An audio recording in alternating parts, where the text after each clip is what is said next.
Hello, Hi, it's Vanessa there. this is she. Hey, Vanessa, how are you? This is Jubal from Brooke and Jubal in the morning. Who? Jubal from Brooke and Jubal in the don't- morning. It's a radio show. You're on the radio? Yes, I'm gonna go ahead and just gonna guess that you haven't heard of the show before. It's a show? Like, the Yes. show is called Jubal? Yes, it's a radio show. Is this like a country show? Is it like, do you guys talk about stuff? What's No, What? it's not. It's not. It's just. I mean, it's just a regular morning radio show. We do all kinds of wacky prank phone calls and things like that. You know. Are you pranking me? No, I'm not pranking you right now. I do want to talk to you about something though, if you have a moment. Okay, I guess depending on what it is. Well, the other day, one of our listeners emailed us about you. About me. Yes. Go on. His name is Ben, and you guys went out on. Nope, I'm not interested. Wow, that was If you have quick. his contact information, just Wait. let him to know to stop calling me. All right, well, hold up, though. You didn't even let me finish what I was going to say. I don't need to let you finish. What? The answer is no. I don't know why he's contacting you to contact me. Is that what's going on? You don't even want to know. You don't even want to know why Ben would send us an email about you. I know why Ben is emailing you. He wants to go out with me again. He has made that very clear. You may Yes, want he to does. hear what he has to say because Ben said some things that you did that weren't super awesome. I'm sure I know exactly what he said. All right. It Well, was not a good night. Ben was not a great guy. You know, to be honest, I thought he was. At first, my friend really talked him up, and it's a no. It's just going to be a no. can I ask you a question about the date? Is that possible Yeah. without you getting Sure. mad at me? Okay. He said that when you guys went out, everything went fine. Like you guys were getting along, and then you started just raging about the waitress, and you got so angry that you ended the day by storming off to your car and haven't talked to him again. Yep. Okay. So, but from talking to you, it sounds like you were angry with him. Yeah, Ben did not pass the test, and, and that's no more dates for him. What's the test? Wait, what test? To be honest, I'm very attractive. I'm sure Ben made that clear to you. I am a very attractive person, and I'm not being haughty about it. I'm just being real. I'm generally attractive to most people. Okay. So- It's Hey, very humble. confidence is a good thing. Yeah, very humble too. Yeah, no, of course. But I'm aware of that, and I'm not a shallow person. Obviously, I mean Ben is attractive enough, but he's not. I'm more attractive than Ben is, not to be mean. Okay. But a lot of times, I have to deal with people who only want to date me because I'm attractive. So I set up a test process so that I can weed out the bad ones. That's What was the actually test? kind of genius. Like I don't understand it because I'm not that Thank hot. you. But Oh, I'm sure you're very hot. What was the test? When I date guys, the first date is like when you find out what they're made of inside, like what kind of guy they actually are, not just looks, not what they're based on. And a lot of guys will just want to date me because I'm hot. So Right. I make it so I kind of provoke them to call me out on my shit. So that's why whenever I go out on a first date, I choose the restaurant. So the waitress is my friend, and so I wasn't being unfair to her, but I act unfairly. I call out little micro things like the water being messed up or not tall enough or quarter inch from the top. Like I've told him that I've waitressed before and that she is a waitress. And I just like badger the waitress. And if he isn't willing to call me out and tell me that I'm being a jerk, then I don't want to be with somebody who would just agree with me because they're like, well, she's hot. Screw it if she's a mean, horrible person. this is the most. I mean, at first I thought you were super vain, but now I just think you're an evil genius. Genius! I was in the restaurant industry for years. This never happens. Oh, it's happened. You just don't know about it. I'm not the only girl doing this. Dude, I So the love waitress it. was your friend. Yeah. She knows all about this. And he just went along with the whole thing. Yeah, he just kind of like shrugged and was like, oh yeah, like we'll get another menu. And like, oh yeah, the water does seem weirdly small from the top. I'm like, that makes no sense. Is it almost fun for you? Like, how far can I go before this guy actually stands up for what's right? This is making me sound like I'm like an evil like sorceress who's like thinking of all these ways to do things, but it's not like that. I honestly want to find somebody of substance, like a partner who's willing to call me out. And, I've done this a dozen times. I mean, and out of all those, I've literally only gone on a second date with one guy. Really? And it's because he called me out. He was like, you're kind of being a jerk. And I was like, oh, round of applause for this one. Let's try this out. Oh my gosh! One dude out of dozens actually Whoa. call you out for being an a-hole because everybody else just wanted to date you because you're hot. I'm glad that you're impressed by all this, but are we done with this phone call? We are almost done. I just have one more thing I need to say to you. Okay, what else do you want to know? I feel like I've told you everything. Oh, I don't want to know anything. I just want to let you know that Ben is actually on the other line listening to this conversation and really wants to talk to you. Are you serious? Yes. Ben, you there? Or did you run away? No, I'm definitely here. Vanessa, that's pretty what you did back at the restaurant. And look, I'm going to call you out now because apparently you like that kind of thing. And I didn't call you out back then because I'm trying to be a nice guy. And this is the first freaking date that I have been on with you. I'm not going to, cause drama immediately. I get to know somebody That's not first. drama. I'm trying to get It's to not know drama you. to call somebody out on being mean. You could have easily just been like, nope, that's the water isn't weird. Do you have a problem with this waitress? You could have literally said anything instead of just being a little, oh, yeah, that was you. That's what it felt like being on a date with you then. You get to know somebody first. And then once you get to know somebody, then you can call them out for all their Yeah. But I'm just trying to get to know who you are. And you're but you judging called me by not no. calling You out. called a radio station to try and get a second date with me, even though I was an asshole. So, if I wasn't attractive, would you want a second date? If I didn't look like this, would you want a second date?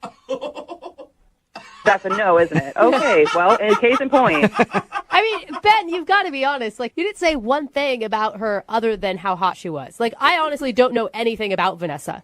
Why are you giving her more ammunition? She doesn't know that. Look, everybody is attracted initially by beauty. That's just the way it works. Mm-hmm. I'm not saying that you're a terrible person, but you're not the right person for me. I'm looking for somebody who is willing to call me out, willing to communicate with me if I'm being irrational about something. I don't want you to just be like, oh, pacify it, it's fine, I can have sex with her later. It's great, it'll be worth it.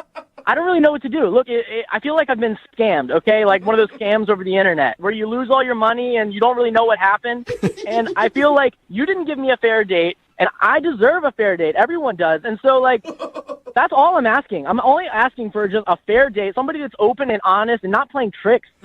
Hey, Vanessa, would you like to go out with Ben one more time? We will pay for a second date. I want to give him a round of applause for that wonderful speech he just gave, but no. Oh, my God. Man. You are brutal. Made a point. Well, you know what? Look, okay, that kind of steals the deal for me because if you're going to be an asshole like that, I wouldn't want to date an asshole anyway. Oh, now he doesn't want to date an asshole. Ben, if you would have done that on our first date, maybe we'd be going on a second date now. You would have had to call a radio station to get in touch with me. This is bullshit, man. Well, Ben, I'm sorry you did not get a second date. Look, I can't win. If I called her out and didn't like who she was, then she would like me. And if I didn't and wanted to get to know her more, then she won't like me. Yeah, I don't know. I guess on your next date, just as soon as you start going out, just call him out on everything. Hello? Hi, is this Jessica? Yes, it is. Hey, Jessica, how are you? My name is Jubal, and I host a morning radio show called Brooke and Jubal in the Morning. Okay. Why are you calling? Well, I'm calling you today because one of our listeners actually sent us an email about you, and he wanted us to get a hold of you. That's weird, but okay. His name is Joe. You might know him as Roger Steele. Oh, my God.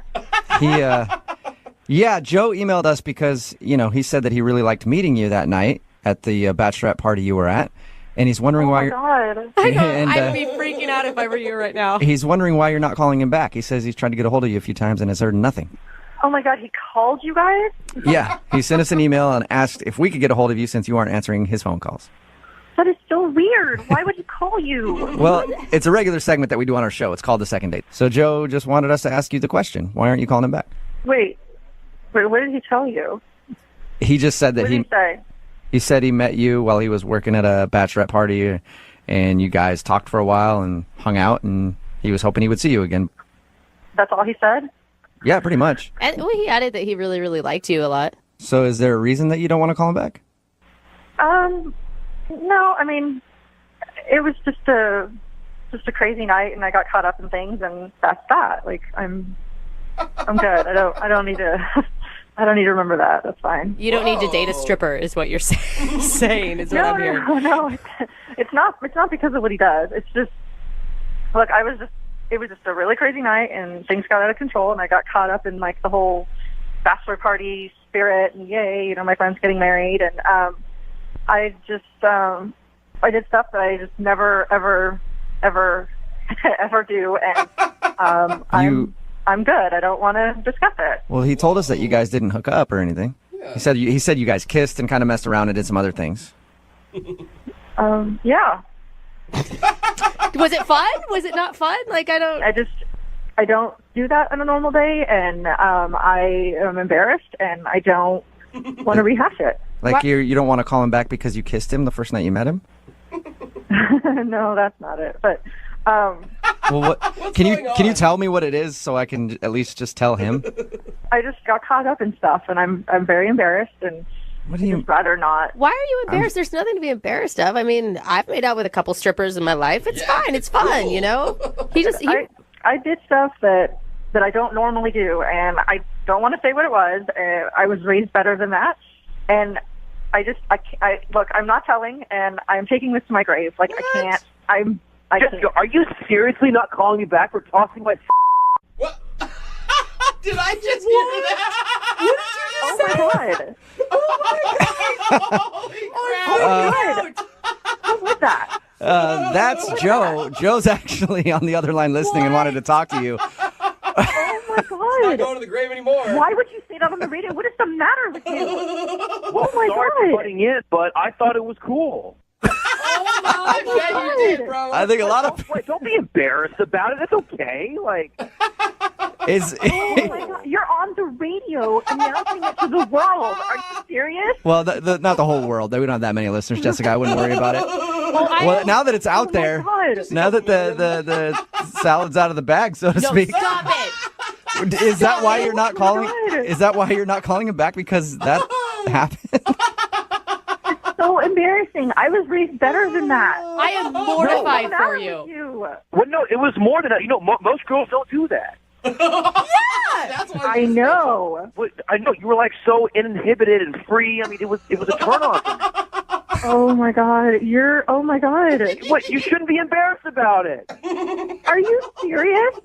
Not only did that happen, then you go and announce it on the radio. So even if I wasn't embarrassed, I would be now. Well, honestly, I Oh thought my we had God. something. It's one of the reasons why, like, you turned me on. Like, that's one of the reasons why I like you. Oh my God. It's the key to Joe's God. heart, apparently. It's romantic. Yeah. Oh Dude, my Look, God, Jessica. gross. Jessica. So gross. I agree Jessica, with you. nobody knows your name. You're like, it's a very common name. Nobody knows who you are.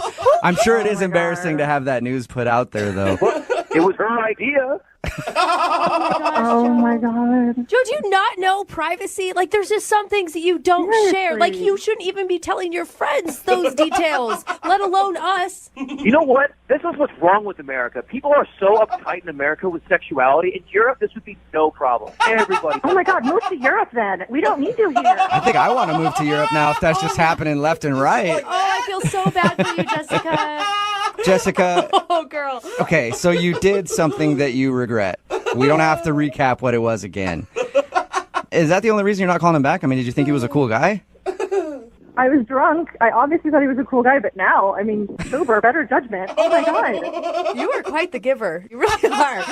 Oh my god. Jessica, we had a strong connection. It's worth doing this again. Gosh. I was drunk. We're humans. We have urges, and we let our urges take control that night. And that's not necessarily a bad thing. We can try so many different things. That's just the beginning. Oh my god, you're not funny. I don't think he's I'm not trying to be funny here. I'm trying to explain to you that it's okay to use your body like that. Like, you're a sexy person. I'm a sexy person. We can make this work. All right, well, then let me ask you, Jessica, would you like to go out with Joe? We will pay for a second date. Please say yes. Yeah. Oh hell no. There is No. no way in hell. Oh no. Okay, all right. Okay, let's not a formal date. Let's just grab coffee. Let's start there. Coffee, anything, Jessica? No, I'm good. No? Yeah. All you can eat salad bar? Okay, that's enough. Jubal. She Set it up gets it. Hello, Hey, is this John? this is John. John, how are you, man? This is Jubal from Brooke and Jubal in the morning. I'm moving 92.5. You got a second? Okay. Am I on the radio? Yes, you are. I just wanted to talk to you about a friend that we both have. Okay, what friend? It's a girl named Sarah, and I know that you guys went out on a date. It was like a blind date, which I can understand has got to be kind of weird. How was that, by the way, when you met up with her and you'd never seen her before? So she gave you my number. Yeah. Honestly, dude, was she not hot? No, she was. I was pleasantly surprised. She's very attractive. It sounds like something bugged you about the date. So what was it? I don't think it's a good idea to really talk about this on the radio, honestly. Is it that bad? It could be interpreted as pretty bad, yeah. She had a tongue ring, and for me, I know tongue ring means pretty easy. So I've had that phase of my life already, and I just don't need to be dating anybody who's... So you feel like because Sarah had a tongue ring that she's not the kind of girl you want to take home to mom, basically. Yeah, exactly. Like right now I want something more serious. Can I say something? Hey, Yes. John, Sarah's actually on the phone with us right now. She heard everything you just said. Oh my gosh. Sarah's on the phone? Yeah. Okay. Well, You just made this giant assumption about my whole personality and decided that's true, and it's not, first of all. well, it's just in my experience, any girl that I've dated who's had a piercing on her tongue or different parts of their body, it's like the sex is going to be great, but the relationship's not going to Maybe the problem is with you, and maybe you've just dated a lot of sluts, but I'm not like that. John, have you turned down girls before because of piercings? Yeah, or like a lot of tattoos or so. I mean, there's nothing wrong with it. It's just not what I'm looking for right now. You know, if you know that about yourself, why did you even lead me on? Like, why did you talk about going to a play? Like, it's not like you suddenly realized I had a tongue ring. It's pretty obvious. Honestly, I already knew in my head that things weren't going to work out, so I just threw that line out there to kind of get out of the date, just end it. John, the one thing I'm really confused about is who cares how many people anyone has slept with? I mean, if they're going to... I think a lot of people do, yeah. It's like 1,000 people. I am not hooking up with you. I don't understand if why. a girl says I've slept with 10,000 guys... I'm asking Okay, John. ask Why does John. that matter? I really I think honestly everybody don't get listening it. right now is like, I think it everybody matters. in their That's cars. because Brooke's hooked up with the entire promotion staff, so she doesn't want us to judge her. I think you guys are really missing the point here. I really do. I think that it doesn't I think matter. everybody understands exactly the point. I'm the only one in a loving, healthy relationship, by the way, You've out been of in this lots of them, entire group. Yeah. And I would like to know, John, what happened to you by some chick that makes you think that a girl with a tongue ring is promiscuous, and then what bad will happen from that? I don't get it. I've been on a date with a girl who had a tongue ring, and it was easier to take things to the next level, and within a month, everything had kind of flamed out. It didn't last. It was good for a flash, and then it was over. I agree with you, John. I think most girls I've met with tongue rings, same thing. Really? Yeah, absolutely. You Piercings, serious? tongue tattoo. No, I don't know. It's a blind date, so you got to take what you see and what you get. I didn't have time to get to know her a lot, so I just had to base my understanding of her on what I saw and what I heard. He's totally disregarding everything that we talked about, and I think it makes you an ass. What can I do to convince you that I'm not an ass? Hey, I'll tell you what you could do. John, I would love to pay for you guys to go on a second date. We will send you out again. The show will pay for it. Will you go on a second date with Sarah? You know what? Yeah, I will. If nothing else, just to prove that I'm not an ass. Bring your own That's a good way to put it, yeah. Way to sell yourself there, John. Oh my God, Sarah, would you be willing to go out with him again? We'll pay for it. I don't want to go out with a guy who thinks like that. Amen. Amen. You've proven you are an ass. You can't unprove that. Once you go a-hole, you never All go right. back. John, you heard her. She will not go out with you again. What do you think? Well, honestly, now I'm a little bit disappointed because I thought for sure that it was going to be a done deal that night. Brooke and Jubal in the morning. Hello? Hey, can I speak to Nick, please? Yeah, this is Nick. What's up, dude? How are you? This is Jubal from Brooke and Jubal in the morning on Moving 92.5. Wait, what? This is Jubal from Brooke and Jubal in the morning, the radio station. Okay. Why are you calling me? I'm calling you because you actually know a friend of mine. You went out on a date with her, and you haven't called her back. Okay. So her and I were talking, and she really liked you and would like to see you again, but she's confused, and she wants to know if she did something wrong on the date. Okay, who are you talking about? A girl named Katie? Oh, your friend's Katie, okay. Yeah. And I know that she went on the date with you. I don't know if she told you, but she hasn't really had a drink in 2 years, and she went out. Oh, no, she told me. She told me that. Okay. Oh. She sort of screamed it at me. Really? How'd that work? I was there, and she showed up, and She ordered a drink, and then she pretty much slammed it and then ordered another one, and then it just kind of went from there. And I would say she probably within an hour had about 5 drinks. Nick, how long do you think that you got to talk to sober Katie before drunk Katie took over? 7 minutes. Wow. I mean, it literally escalated so fast, and I was thinking we would go somewhere where she could get some food, but she wanted to go dancing, so she begged me to go dancing, and then I went with her, hoping there'd be food at this place. There was not. I just picture her pulling your arm like, I don't want food. Let's go dancing. Let's take me dancing, silly man. And then in the middle of dancing, she screamed in my face with joy that she hadn't had a drink in 2 years. Oh, all right. God, I'm free. Yeah. Okay. With all that said, Nick, was she fun? It was fun in like a reality show that I'm watching at home sort of way. But happening to you. Do you feel like you were going out with one of the members of Bad Girls Club or something? Just, I haven't had a drink in 2 years. Let's take me dancing. Let's do It this. was like Girls Gone Wild, but I'm in the dynamic. What's the most embarrassing thing she did, Nick? I pulled her out of the back seat of the car. I realized that she had left me something in the back seat of the car, which was not there when she was placed in the car. Did she puke? No, she had taken a in my car. What? No. Oh my God. Hey, Nick. Katie is actually on the phone right now and heard everything you just said. Nick, oh my God, I did not. Katie, come on. I think I know better than you do. I've actually had this happen to a friend of mine. What? Yeah. A guy or a girl? A dude did it in her place. What? But anyway, that's not the issue here. The issue is Katie. Katie! Katie, has this ever happened to you before? No, I can't even believe that's true. I am mortified. I don't even know what to say. Oh my God. Yeah, I mean, it was pretty I disgusting. can't even believe that's true. Why'd you keep buying me drinks?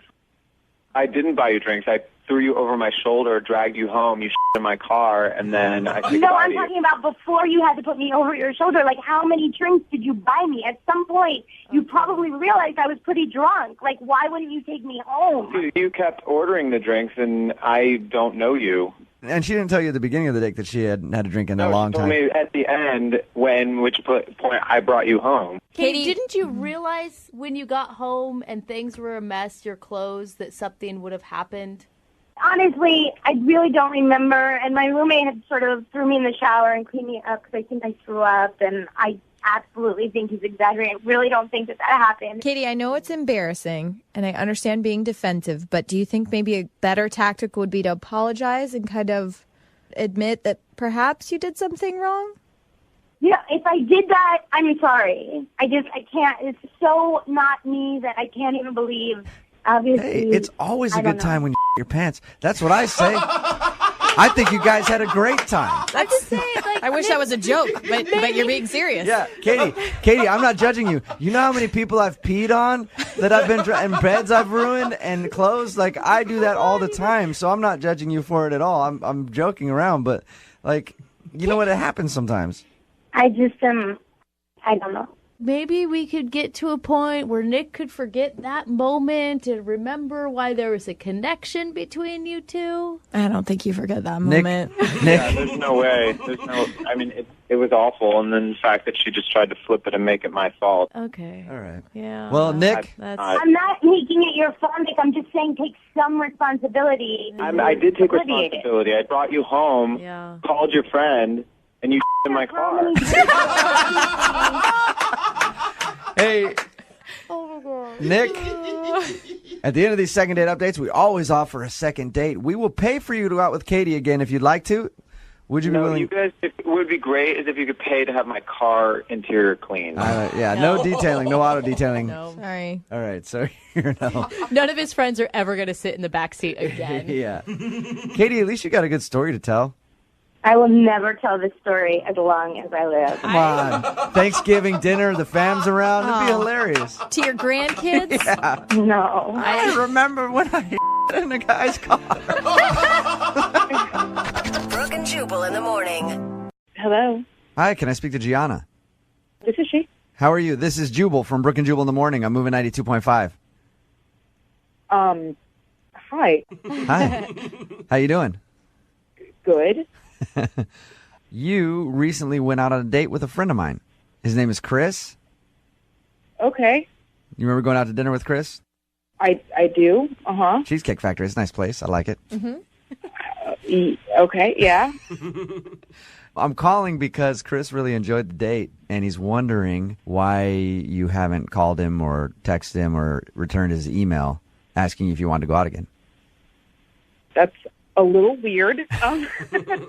I don't know. He's a really nice guy. Yeah. Really, really, really, really nice. Okay. All right. Usually that's not a glowing review of a dude. I guess I figured that when he asked me out, he would have a plan of some sort. Okay. Yeah. Was it just the restaurant choice? Because he did tell us that, he let you choose the restaurant. I mean, that can't be that big of a deal. Oh, well, it wasn't just the restaurant. He didn't make a decision the entire date. What? Well, should I pick you up or will you meet me? And I ordered first, and then Chris was like, oh, I'll have what she's having. Oh, really? He didn't even make a decision on his food? Wow. And it goes like this all night. Yeah. And I decide that I want dessert. Okay. And so I say, what dessert would you like? I give him the opportunity to order something. He goes, well, whatever you would like. Oh, my God. Oh. So annoying. I'm halfway surprised that he didn't ask me if he could go to the bathroom. Hey, Chris? Oh, man. Yeah, I'm here. Gianna, I should probably tell you that Chris is on the phone. He's been listening the whole time. He heard everything you just said. Are you kidding me? Say hi, Chris. Hey, Gianna. Oh, hi, Chris. I was just trying to think about your needs. I was just trying to be considerate because most guys don't do that. Okay, but you asked me out, dude. You gotta man up. Have a plan when you ask a girl out on a date. If I wanted to date another girl, I'd date another girl. I went out with you because I thought you were a nice guy, but there's such a thing as just being too nice. It's been a little bit of a while since I've been with a woman, so I'm just not good at these things. And I'm not used to it. I'm not used to it. That's what I should say. I'm not used to it. You're okay. Yeah, that was a weird way of saying it, Chris. I'm just going to tell you that right now. So you haven't been out on a date in a long time? That's what you were saying?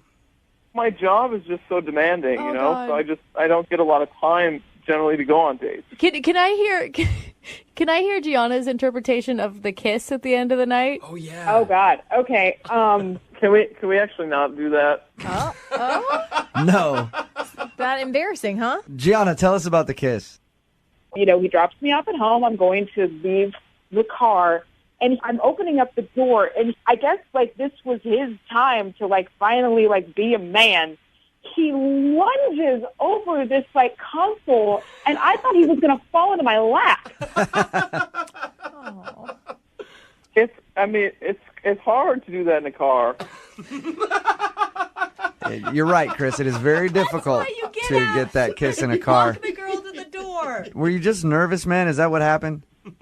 I just feel like the expectations are too high. What do you want from me, He's still indecisive. I want you to know where you want to go. I want you to know if you're going to pick me up. I want you to not fall into my lap. I want you to know what kind of cheesecake you like. I don't feel like I'm asking a whole lot from a guy to know what kind of cheesecake he would like to eat. I feel like I can do this. You do. Oh. I like it says, I feel like I can do this. Not, I can do this. Okay, I can do this. There you go, Chris. That's that Confidence. go-getter, can-do attitude. Confident Chris. And Gianna, you got to think, it took a lot of cojones to call a radio station to deal with No, this. it didn't. It calls a lot of cojones to call me. Yeah, that's true. If we continue to go out, if every time something goes wrong, you're going to call Jubal? Personally, I would love that, Gianna. Yeah, he has a hotline. He does charge. Yeah. He gives horrible relationship advice normally. Well, you did pick up the phone, though, so this seems to be working in some sense. There you go. Well, yes, I pick up my phone when it rings, Chris. Oh, man. Well, Hey. you didn't answer my emails. You know, you sent one email that was just a question mark. Like, I don't know. Oh my God! Gianna, That's so funny. I'm sorry, Chris, but that is funny. Gianna, at this point, I would like to say we will send you out on a second date. We'll pay for it. Chris obviously wants to go out again. Gianna, would you go out with him? If you guys could send me like a project plan, so I have like in my email, so I have an idea of what it is that we're doing, so that I do know there is a plan. Oh God. Sure. Yes! Why not? Yes! You are so Love it. nice. Yes, You Go are so Chris. nice. Chris, you got your second date, man. I'm so excited. I can't wait. Yay. Wow, You you can tell. Yeah, you can hear Leave it in him your voice. alone. Come on. Chris, any idea where you want to go? Well, I hadn't really thought about it, honestly. Brooke and Jubal in the morning. Hello? Hey, Sarah, it's Jubal. Hey, How's it going? it's okay. You doing all right since your date with Guru? It's over, so I'm doing great. Oh, you poor thing. We just talked to Guru, and of course, he told us about the date that he took you on. Apparently, he took you to the butterfly exhibit, Yeah? to Costco. Oh, you admitted that. Okay. Yeah, he said. He said you were into it. Oh, God. Yeah, Sarah, can I ask what your like initial impression of him was? I thought it was weird. Yeah. But, I mean, but it wasn't weird, like, in a way that I couldn't spend some time looking at butterflies. Guru's like quirky and eccentric. That's what I would say. I wouldn't call him weird. He's an interesting character. He'd be a fun guy to hang out with, I would Yeah, think. you wouldn't call him weird, but I would. Yeah, I think that's fair. Yeah, plus the other stuff's really weird. So maybe taking a woman to a butterfly house is not weird. The other stuff's weird. How did he get you on the bus to Costco?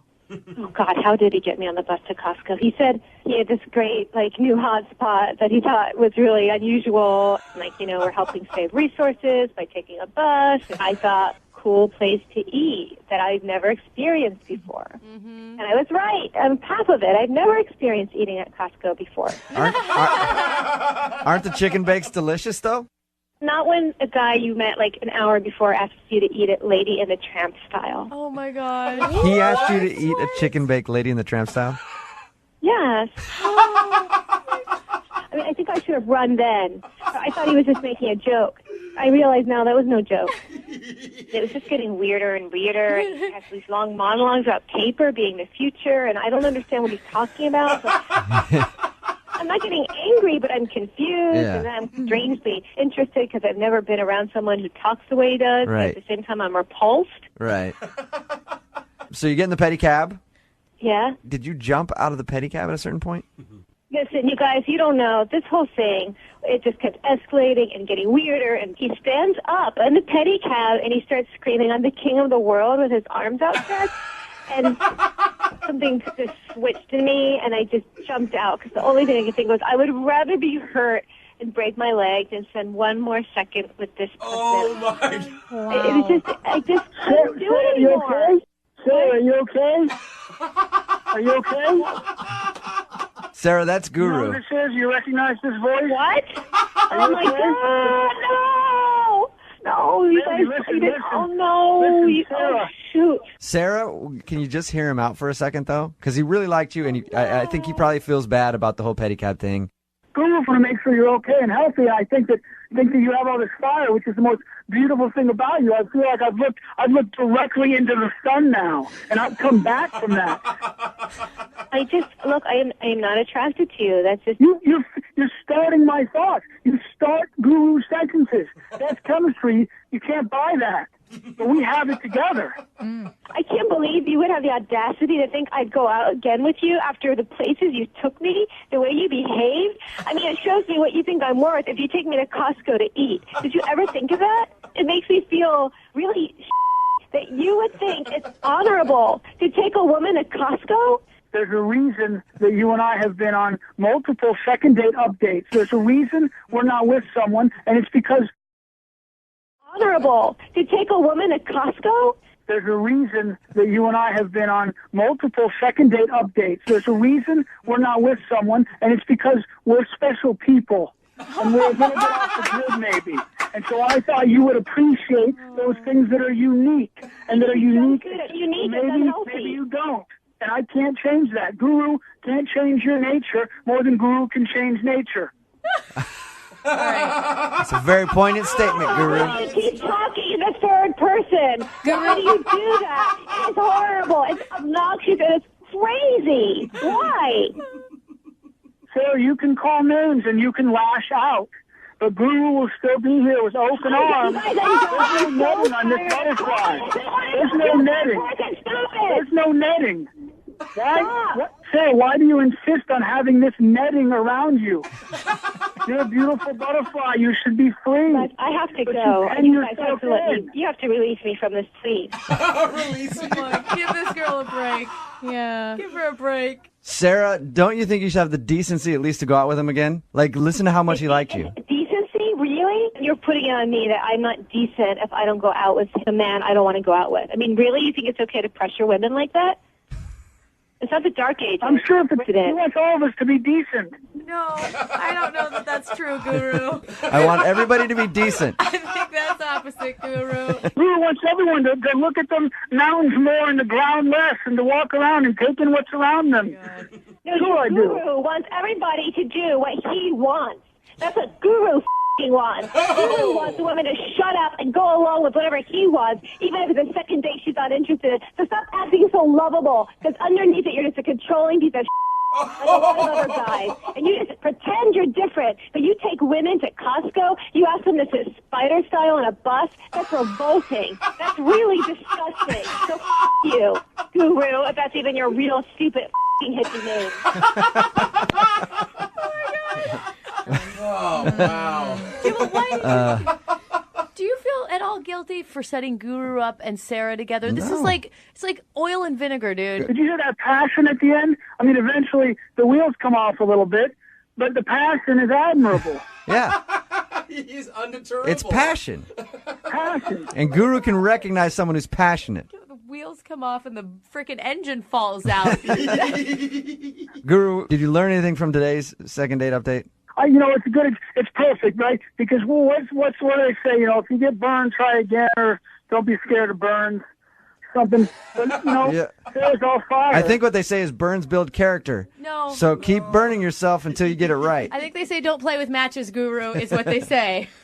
Yeah, I guess they did, and I guess I lit one around a flame, and it kind of blew back in my face. But Guru keeps going out there. I'll be the water to anyone's fire any day of the week. And I've got, Guru has a little spark in him, and I think the ladies would tell you that right away. And I'll tell you that, and a lot of people, and my mom would tell you that. There's a lot of spark in Guru. I think the one thing that you need to learn is not to take women to Costco and get chicken bakes on a first date. I don't think there's a lot of women that are going to like that at all. That's like third date material. Guru, you know what I say to that? What's that? Okay. All right. Okay. All right. Love you guys. Love you. Bye, Guru.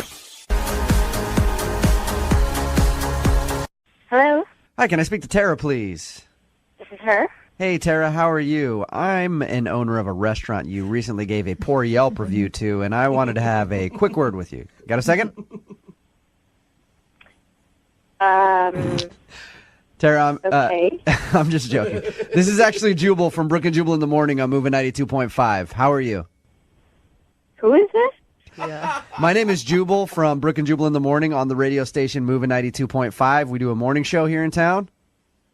Why are you guys calling me? I'm sorry, I'm just a little confused. That's all right. I'm calling you because you recently went out on a date with one of our listeners. His name is Gary. And Gary emailed us about you because he liked you a lot. Oh, so, I know Gary. You know Gary. You guys, it's a start. You met at that Yelp party because you're both like elite Yelpers.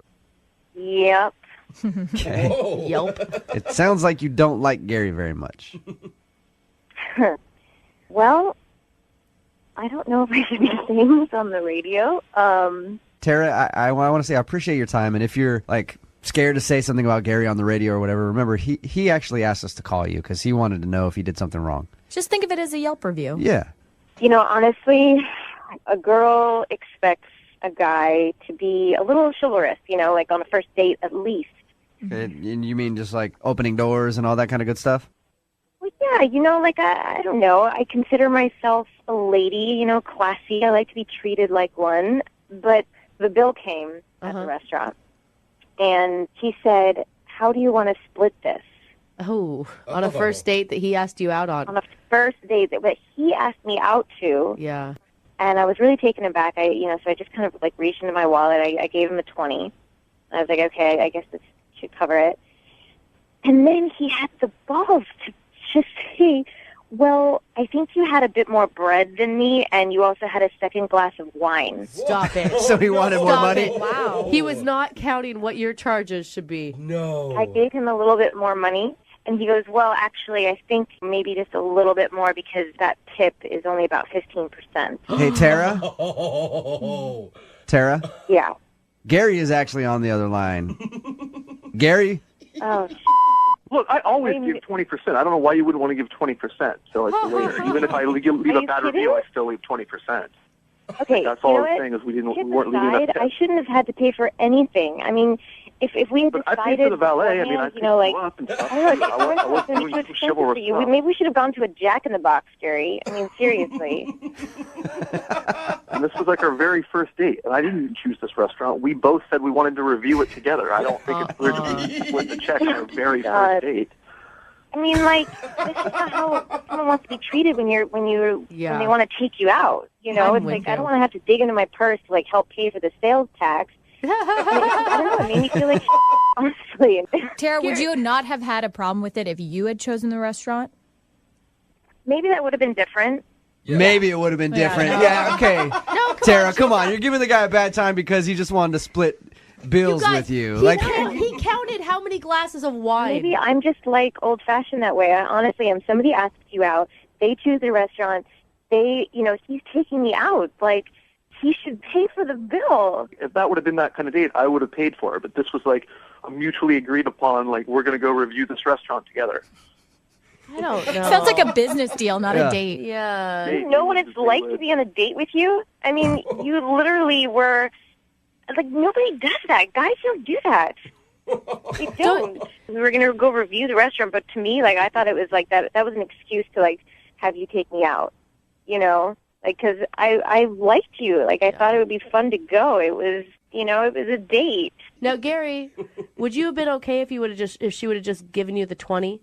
In hindsight, maybe that was where you should have drawn the line. No, I mean, 20 didn't even begin to, like, cover it. I don't know what that was. I don't know why I should be expected to pay for everything, especially because it's a lot of expensive doing. It's things. the first date. After this, like, the second date, third date, maybe we can split it. Like, that's just what happens on dates. Whoever takes them out pays for it. But you were ordering a $14 glass of wine. I mean, just think about that. Oh, That's really expensive. Why would you do that on a first date? What's the difference between a $12 glass and a $14 glass? It's a $2 difference. Are you counting pennies? Like, are you super poor? Like, what's going on here? Tara, really? practice a little self-control. All right, when you're out on a date, and don't order the most. We're going out to a French restaurant. Yeah, come on, get All right. the house Merlot. You're fine. Well, how about this? How about this? We take money out of the equation and send you guys out on a second date, and we will pay for it. Yelp anywhere of your dreams. Yep. I don't know if we can afford Tara's taste. Tara, will you go out with Gary again? We will pay for a second date. Oh, man. I mean, maybe I should go out with you guys. No, because I'll make you split the bill for sure. Will you go out with him again? You know what? I would love to see Gary take himself out. I think that he should see what he's like on a date with himself. Wow. Gary, I'm sorry, man. Yeah, I guess our Yelp ors don't vibe or whatever. Gary, I'm also going to need your address because I need to present you with half of the bill for this phone call. That's cool. Brooke and Jubal in the morning. Hello. Hi, it's Vanessa there. This is she. Hey, Vanessa, how are you? This is Jubal from Brooke and Jubal in the morning. Who? Jubal from Brooke and Jubal in the morning. It's a radio show. You're on the radio? Yes. I'm going to go ahead and just going to guess that you haven't heard of the show before. It's a show? Like, the Yes. show is called Jubal? Yes, it's a radio show. Is this like a country show? Is it like, do you guys talk about stuff? What's No, What? it's not. It's not. It's just, it's just a regular morning radio show. We do all kinds of wacky prank phone calls and things like that, Are you pranking me? No, I'm not pranking you right now. I do want to talk to you about something, though, if you have a moment. Okay, I guess depending on what it is. Well, the other day, one of our listeners emailed us about you. About me. Yes. Go on. His name is Ben, and you guys went out on Nope, I'm not interested. Whoa. Wow, that was If you quick. have his contact information, just let him to know to stop calling me. All right, well, hold up, though. You didn't even let me finish what I was going to say. I don't need to let you finish. What? The answer is no. I don't know why he's contacting you to contact me. Is that what's going on? You don't even want to know. You don't even want to know why Ben would send us an email about you. I know why Ben is emailing you. He wants to go out with me again. He has made that very clear. You may Yes, want he to does. hear what he has to say, because Ben said some things that you did that weren't super awesome. I'm sure I know exactly what he said. All right. Well, It was not a good night. Ben was not a great guy. You know, to be honest, I thought he was. At first, my friend really talked him up, and it's a no. It's just going to be a no. can I ask you a question about the date? Is that possible Yeah. without you getting Sure. mad at me? Okay. He said that when you guys went out, everything went fine. Like you guys were getting along, and then you started just raging about the waitress, and you got so angry that you ended the date by storming off to your car and haven't talked to him again. Mm-hmm. Yep. Okay. So, but from talking to you, it sounds like you were angry with him. Yeah. Ben did not pass the test, and that's no more dates for him. What's the test? Wait, what test? To be honest, I am very attractive. I'm sure Ben made that clear to you. I am a very attractive person, and I'm not being haughty about it. I'm just being real. I'm generally attractive to most people. Okay. All right. Hey, Very humble. confidence is a good thing. Yeah, very humble, too. Yeah, no, of course. I'm aware of that, and, I'm not a shallow person. Obviously, I mean, Ben is attractive enough, but he's not, I'm more attractive than Ben is, not to be mean. Okay. But a lot of times I have to deal with people who only want to date me because I'm attractive, so I set up a test process so that I can weed out the bad ones. That's What was the actually test? kind of genius. Like, I don't understand it because I'm not that hot. Thank you. But Oh, I'm sure you're very hot. What was the test?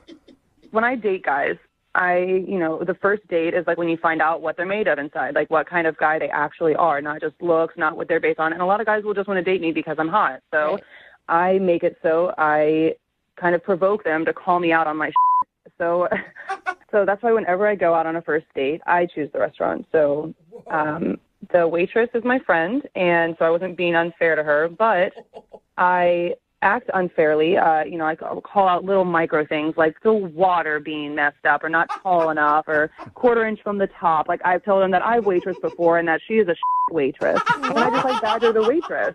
And if he isn't willing to call me out and tell me that I'm being a jerk, then I don't want to be with somebody who would just agree with me because they're like, well, she's hot. Screw it if she's a mean, horrible person. this is the most, I mean, at first I thought you were super vain, but now I just think you're an evil genius. Genius! I was in the restaurant industry for years. This never happens. Oh, it's happened. You just don't know about it. I'm not the only girl doing this. Wow. Dude, I So the love waitress it. was your friend. Yeah. She knows all about this. And he just went along with the whole thing. Yeah, he just kind of like shrugged and was like, oh yeah, like we'll get another menu. And like, oh yeah, the water does seem weirdly small from the top. I'm like, that makes no sense. Is it almost fun for you? Like, how far can I go before this guy actually stands up for what's right? This is making me sound like I'm like an evil like sorceress who's like thinking of all these ways to do things, but it's not like that. I honestly want to find somebody of substance, like a partner who's willing to call me out. And, I've done this a dozen times. I mean, and out of all those, I've literally only gone on a second date with one guy. Really? And it's because he called me out. He was like, you're kind of being a jerk. And I was like, oh, round of applause for this one. Let's try this out. Oh my God! One dude out of dozens actually call you out for being an a-hole because everybody else just wanted to date you because you're hot. I'm glad that you're impressed by all this, but are we done with this phone call? We are almost done. I just have one more thing I need to say to you. Okay, what else do you want to know? I feel like I've told you everything. Oh, I don't want to know anything. I just want to let you know that Ben is actually on the other line listening to this conversation and really wants to talk to you. Are you serious? Yes. Ben, you there? Or did you run away? No, I'm definitely here. Vanessa, that's pretty what you did back at the restaurant. And look, I'm going to call you out now because apparently you like that kind of thing. And I didn't call you out back then because I'm trying to be a nice guy. And this is the first freaking date that I have been on with you. I'm not going to, cause drama immediately. I get to know somebody That's not first. drama. I'm trying to get It's to not know drama to call somebody out on being mean. You could have easily just been like, nope, that's the water isn't weird. Do you have a problem with this waitress? You could have literally said anything instead of just being a little, oh, yeah, that's fine. Yeah, it is cutie. That was you. That's what it felt like being on a date with you, Ben. You get to know somebody first. And then once you get to know somebody, then you can call them out for all their So I'm just trying to get to know who you are, and you're okay. But you called a no. You called a radio station to try and get a second date with me, even though I was an asshole So, if I wasn't attractive, would you want a second date? If I didn't look like this, would you want a second date? That's a no, isn't it? Okay, well, in case in point. I mean, Ben, you've got to be honest. Like, you didn't say one thing about her other than how hot she was. Like, I honestly don't know anything about Vanessa. Why are you giving her more ammunition? She doesn't know that. Look, everybody is attracted initially by beauty. That's just the way it works. Mm-hmm. I'm not saying that you're a terrible person, but you're not the right person for me. I'm looking for somebody who is willing to call me out, willing to communicate with me if I'm being irrational about something. I don't want you to just be like, oh, pacified, it's fine, I can have sex with her later. Like, it's great, it'll be worth it. I don't really know what to do. Look, I feel like I've been scammed, okay? Like one of those scams over the internet where you lose all your money and you don't really know what happened. And I feel like you didn't give me a fair date, and I deserve a fair date. Everyone does. And so, like, that's all I'm asking. I'm only asking for just a fair date, somebody that's open and honest and not playing tricks. Hey, Vanessa, would you like to go out with Ben one more time? We will pay for a second date. You know, I want to give him a round of applause for that wonderful speech he just gave, but no. Oh my God. Man. You are brutal. You made a point. Well, you know what? Look, okay, that kind of steals the deal for me because if you're going to be an asshole like that, I wouldn't want to date an asshole anyway. Oh, now he doesn't want to date an asshole. Ben, if you would have done that on our first date, maybe we'd be going on a second date now. You would have had to call a radio station to get in touch with me. This is bullshit, man. Ben, I'm sorry you did not get a second date. Look, I can't win. If I called her out and didn't like who she was, then she would like me. And if I didn't and wanted to get to know her more, then she won't like me. Yeah, I don't know. I guess on your next date, just as soon as you start going out, just call him out on everything. Just be rude. Is that what you're wearing? Yeah. I'm definitely going to do that next time. Brooke and Jubal in the morning. Hello? Hi, can I speak to Aaron, please? This is Aaron. Who's this? Hey, Aaron, this is Jubal from Brooke and Jubal in the morning. What? Jubal from Brooke and Jubal in the morning, radio show? Sorry, I'm not familiar. No, you're not? I don't think so. Good, we're off to a great start. So we do a segment on our show that's called the Second Date Update. And we recently got an email from one of our listeners about you. Oh, okay. Who? His name is Steven. Oh, he emailed you guys? Yep, he emailed us, told us a little bit about your date, and said that he really liked you, but now you're not getting back to him. So he thought maybe we could find out what went wrong. Okay. I mean, Steven, he's a nice guy. Like, I thought he was cool. You did? You sound so positive about Steven. He's really sweet. Probably the nicest guy I've ever been out with on a date. Whoa. The only thing is he's a little bit down on himself. What? Down on himself? Yeah, I think he's a little bit too down on himself. Well, we talked to him, and he doesn't sound like the most confident guy in the world, or even near the most confident guy in the world. Mm-hmm. And he told us about your date. He said that he had planned some kind of fun date for you guys, and you turned him down instantly and were like, no, I want to go to a bar. Oh, yeah. I mean, I felt bad about that. Normally, I'd be down for that kind of thing immediately, but I didn't explain. I was kind of hungover from the day before, so I needed to just get back to normal. So that's why I thought, let's go to a bar. Wait, so you weren't freaked out by the bottle of bleach he had, or you didn't think he was an idiot for even thinking about it? I mean, I didn't think about the bleach much because I was, like I said, hungover. But I just thought, let's keep it simple because I don't feel well. Let's just get to know each other. Okay. That sounds so nice. Yeah, it does. He said that's the part that really threw him off because he didn't know what to do with that. He said he felt kind of awkward and felt bad that he had tried to plan something that you didn't like. Oh, yeah, he made that very clear. Oh, no. I mean, he apologized the entire night, and I kept telling him, no, it's fine. And I even told him that I kind of felt bad for turning it down so abruptly, but he just couldn't let it go the whole date. Whoa. Okay, and did that just kind of get annoying to you? Well, I felt like I kind of had to pick him up, like, no, it's okay. Let's just move on. Yeah, and like one of the most attractive things about a person can be confidence. Yeah, it was just, I couldn't even get to know him because he was beating himself up. It's like, I'm a terrible person. I actually visually picture him punching himself in the face when you say that. I mean, yeah, I think he kind of was inside, and it made me feel kind of bad because I felt like I was doing that to him. Oh, no. Now you guys are just both on this date feeling horrible for him, I guess. You're both feeling bad for him. Yeah, I mean, no matter what I said or did, I just couldn't really get him out of it. I mean, he's got, like, zero confidence. Like, he went to the bathroom, and he was gone so long. Like, I clocked it at 20 minutes before I checked on him. Well, that's not confidence. That's like I don't know, lactose intolerance or something. That's, oh, no. There's another issue there. I went to check on him because I was concerned, just wondering what was up. And he was outside the bathroom saying that there were people in there and that he couldn't go when there was other guys around, so he was waiting for it to be empty. Shut up. He told you that? He can't use a urinal when other people are around? Yeah, I guess not. He was just standing outside the door that whole time. Oh my gosh. Did you offer I'll watch the girls' room so you can at least use a private stall?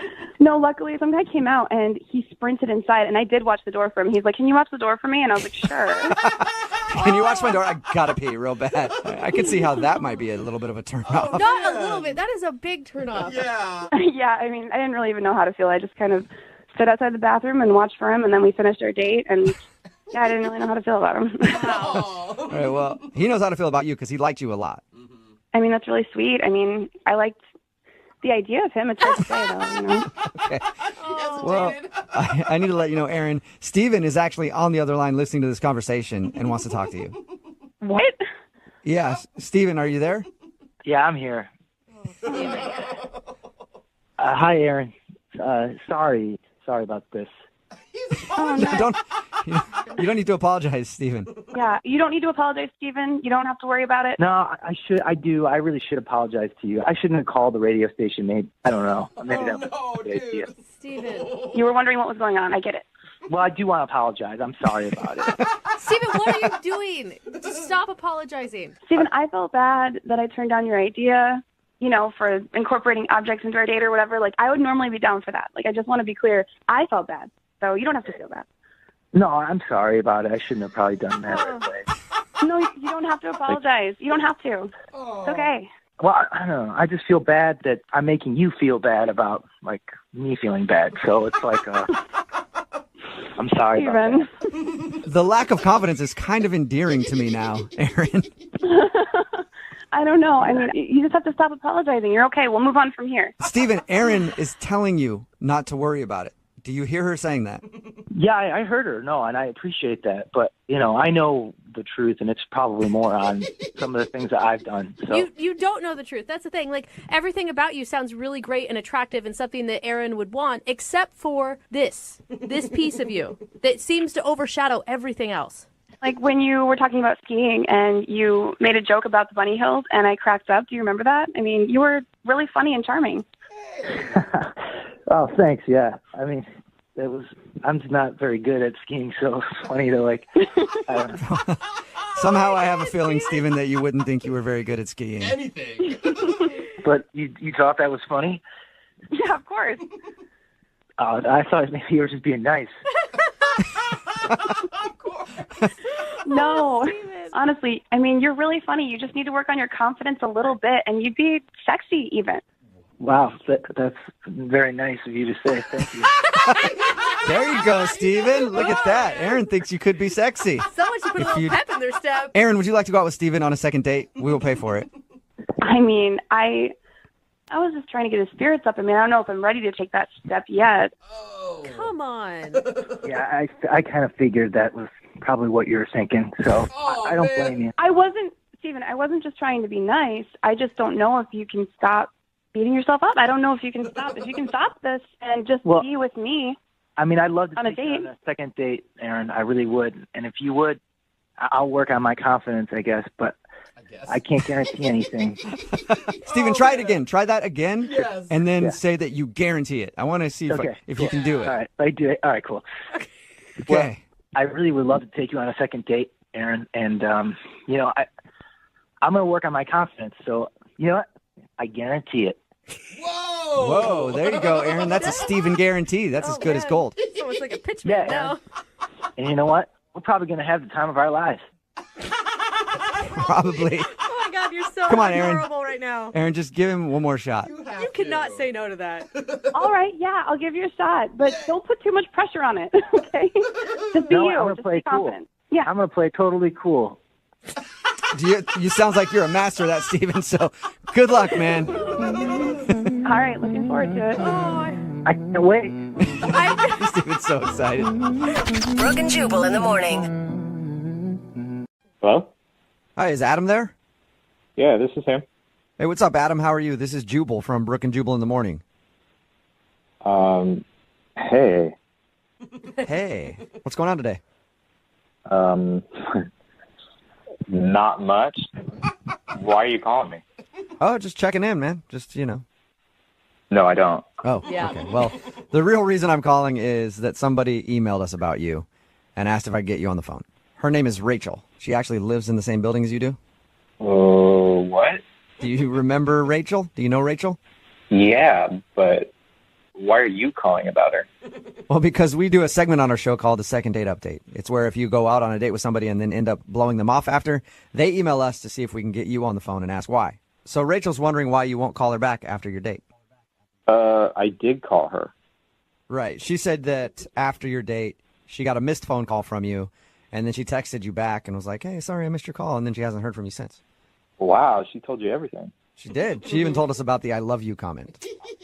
Yeah, that was pretty embarrassing for her. Oh my gosh. Is that the reason that you're not calling her back? Because she dropped I love you on a first date?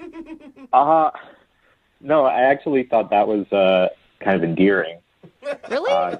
Yeah, because she got so worked up about it. She kept saying it. And, I mean, I got that she just said it as, a saying, and I wanted her to move on, but she didn't. You didn't help her at all. She said after she said I love you that you got super awkward. I didn't get awkward after the first time she said it. I got awkward after the fifth or sixth time that she said it. Yeah, she told us that she feels like she went a little too hard on trying to let you know that it was a joke. I wouldn't say it was a little too hard. I mean, I was trying to get to know her, and she just kept saying it, and it just kept getting in the way. Me trying to get to know her. I thought she was great, and I wanted her to just stop saying it. Poor girl, she was so awkward about it. Yeah. So is that the only issue then? The I love you? No, I knew it was a joke, and I wanted to see her again, and that's why I called her.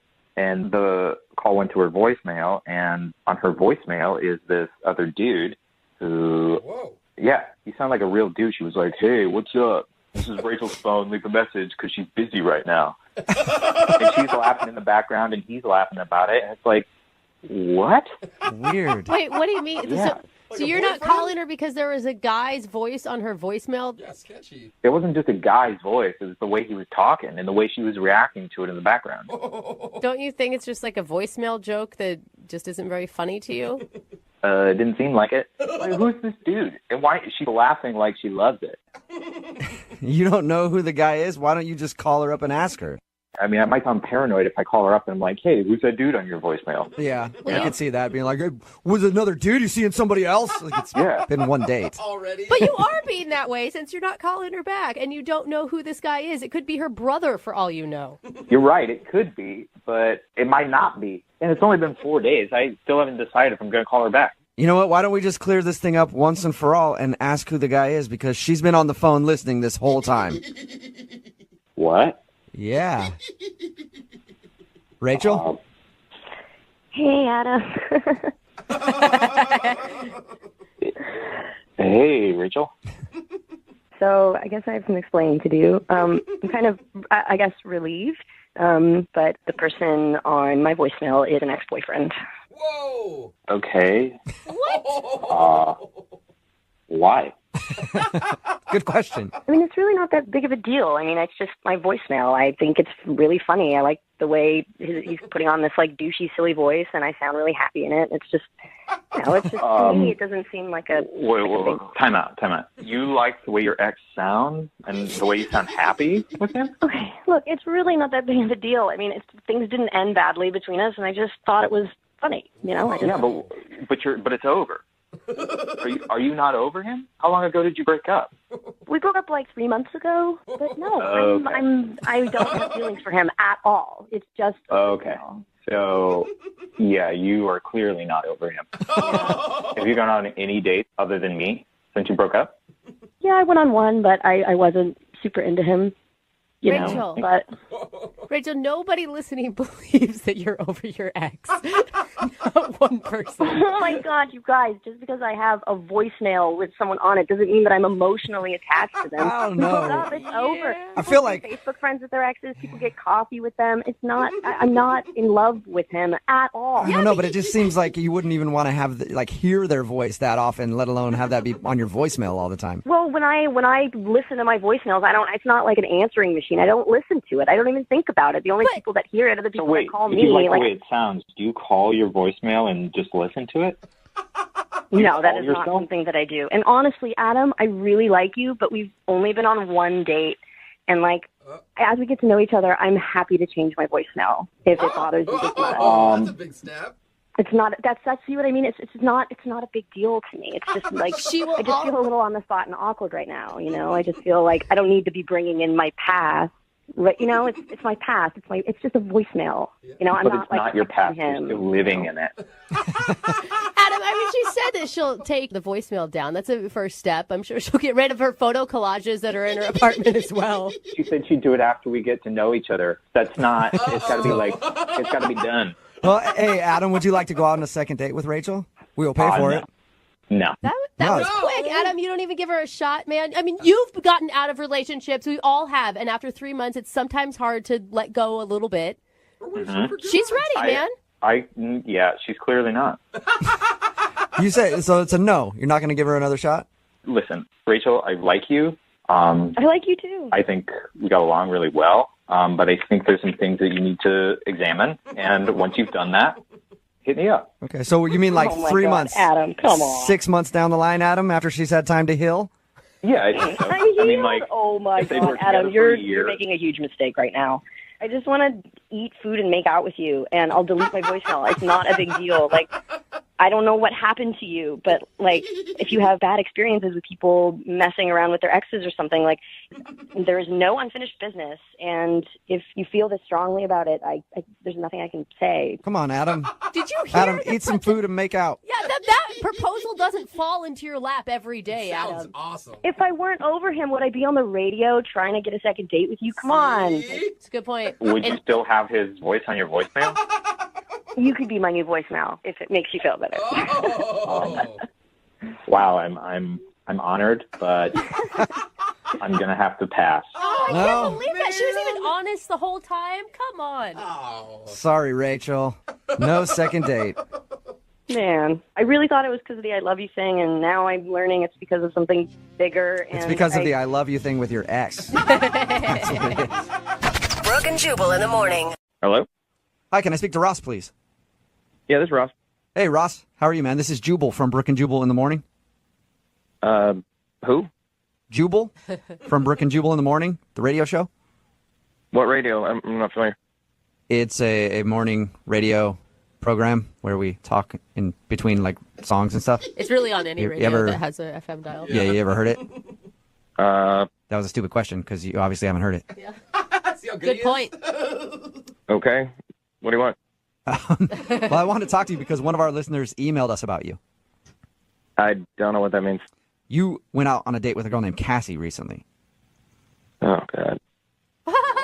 Okay. That's a positive review already, Ross. And Cassie emailed us because she said she really enjoyed going on a walk with you and thought that you enjoyed it too, but now you're not calling her back, so she's wondering why. Why are you, I mean, you sound really not into Cassie at all. Correct, yeah. Okay, do you mind telling us why? Well, we're kind of in like a legal dispute at the moment. You talking about the car accident? How do you know about that? Well, she told us how you guys met, how she hit your car and then you got out and yelled at her and then stopped and told her she was beautiful and asked her out. And why would there be a legal dispute? It sounds like she rear-ended you. It was her fault. Yeah, I don't think I should really go into details or talk about it. Okay. Well, okay, so forget the legal thing, forget the car accident. Let's just focus on the date. Did you not enjoy spending time with her? Not particularly, no. Really? What? Didn't you guys, I mean, she told us that you held hands. Like, holding hands is pretty intimate. Well, yeah, I mean, she asked me to hold her hand when we crossed the street. I don't know if that's romantic or not. So it wasn't like you grabbed her hand and held on to it as a romantic gesture. No, I didn't pull like a Cary Grant or something. Like, yeah, she said, hey, can you hold my hand while I cross the street? I was like, all right, whatever. Why? Yeah, sure, I guess. It's kind of weird, though. Like, is she scared to cross the street? I think she was trying to flirt. How do you go from getting in a car accident and being so stunned by her beauty that now you sound like you can't stand her? How does that happen? First of all, I'm not sure if I was stunned by her beauty. She was crying so much and freaking out that I was trying to do anything to get her to calm down. And I felt really bad because I just yelled at her like a crazy person. So I just said something. So you just said you're beautiful because you thought that that's what every woman wants to hear and it'll calm her down. Yeah. Okay. So you didn't want to go out on a date with her? Why even go? Well, I did want to go on a date. Oh, you did? after I calmed down, I thought, oh, this is actually pretty cute. But then I went out on the date, and I thought, oh, my God, this is a terrible idea. What was so terrible about it? Because according to her, there was like nothing really interesting. You just walked around and, from her perspective, enjoyed each other's company. Yeah, we walked around, but then she, like, I don't know, within 5-10 minutes of the date, she starts making jokes about how the wreck was partially my fault. Really? Okay, so she's joking. Yeah, and I was like, ha, ha, ha, funny. And then came up again, and it came up again, and she just kept joking about it as if she was trying to convince me that the wreck was my fault through these lame jokes. And I'm like, what is happening? And it got me really frustrated, and I really didn't like it. And I was getting really annoyed, and I was starting to get that feeling back when I was yelling at her when she was really and I didn't want to do that. You didn't want to go off on her again during your little date. Yeah, by the end of it, I was really, really trying to hold it together. And then she asked me up to her place, and I was like, absolutely not. So I said, no, thank you, and went home and just yelled into a pillow. Wow. She can really get you fired up. I mean, there could be some passion there that you're missing out on. No. And then, to make matters worse, when I get home, I see an email from her insurance company saying that they are disputing whose fault the accident was. What? Oh. But that might not be her. That may just be her insurance company. Maybe, but she was joking about it, and then I found that out. Yeah. So I want nothing to do with her. Okay. Well, that's unfortunate because she is on the other line listening and wants to talk to you right now. So. Hey, Ross. Oh, my God. I was just joking. I thought it was funny, you know? Yeah, maybe one time would have been funny, but 6, 7, 8, however many times it kept coming up, it wasn't funny. It was annoying. It was not that frequent, and you know that. It was not that frequent. I mean, maybe I just read that you thought it was funny. I just, come on, like, people get wrecks all the time, and it's kind of funny that it played out this way. I thought it would be funny to, like, say that's how we met, you know? Yeah, it's how we met, but you're getting the facts wrong, okay? It wasn't my fault. You rear-ended me. It was clearly your fault. I mean, it was kind of your fault. Oh, wow. Like, No, it wasn't. There was no kind of. There was zero fault on you rear-ended me. That's how that works. oh, come on. Don't be like that. Like, you know you were trying to hit me. I mean, a little part of you did want to hit me. Like, let's get it. Are you crazy? I saw. I remember when you look in the rearview mirror and there was a face, and then, like, I'm in the back of your car. See, these are the kind of jokes that annoyed me on the dates, and that you're still doing them. Ross, are you sure that you didn't see a cute girl in your rearview mirror and slam on your brakes, just hoping that her car would end up in the back of yours? Right. I mean, I thought it was kind of charming. I see what you're doing. You are trying to get me angry again, like you did before, and that's why I stopped the date. Aw, I mean, you thought I was beautiful and I cried, right? Yeah. You're a very pretty girl. That's correct. That's good for you. Yeah. This is not a game, okay? This is a legal matter. There are repercussions coming. This is not funny, okay? Stop trying to play it off like we're teenagers. Come on, Ross. I mean, we all have to admit it's not all black and white. Sometimes there's a gray area, and sometimes, you know, like, we all have to take a little bit of the blame, you know? It's not that No, that's not how life works. That's not how that works at all. We live in a society with laws. Certain people are at fault and at certain incidences, and you are not getting it. Cassie's just messing you. Cassie's trolling you now, Ross. You realize that, right?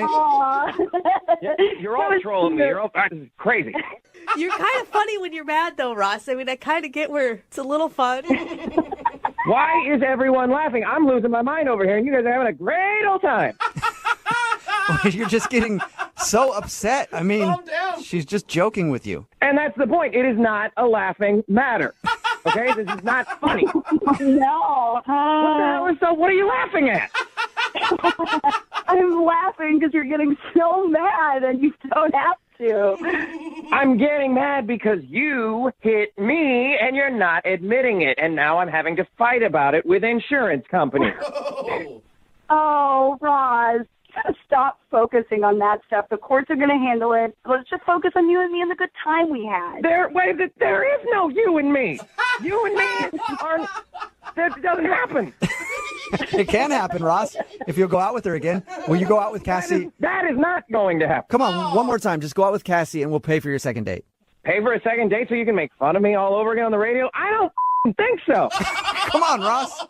I will side with him a little bit where I'm sure you're having to spend a lot of time on the phone with insurance companies, and that can be a little upsetting.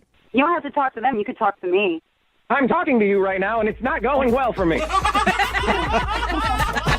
and Jubal in the morning. Call the phone number and get him on the phone and find out why he's not responding to you, okay? Oh, God, thank you. I'm so nervous, but thank you. Thank you. Well, just relax. Appreciate your We'll get him on the phone. We'll do this for you. So cute. Awesome. Thank you so much. We're sorry. Obviously, it's not perfect. Oh, my gosh, did he disconnect his number because I texted him? No, I don't. I think I probably dialed the wrong number. Let me try again, okay? Oh my God. Okay. I hope that he didn't, cancel his phone because of you texting him. Oh no. That doesn't make sense, does it? No, it doesn't. I think you're okay. It's probably my fault. I misdial numbers all the I time. hope.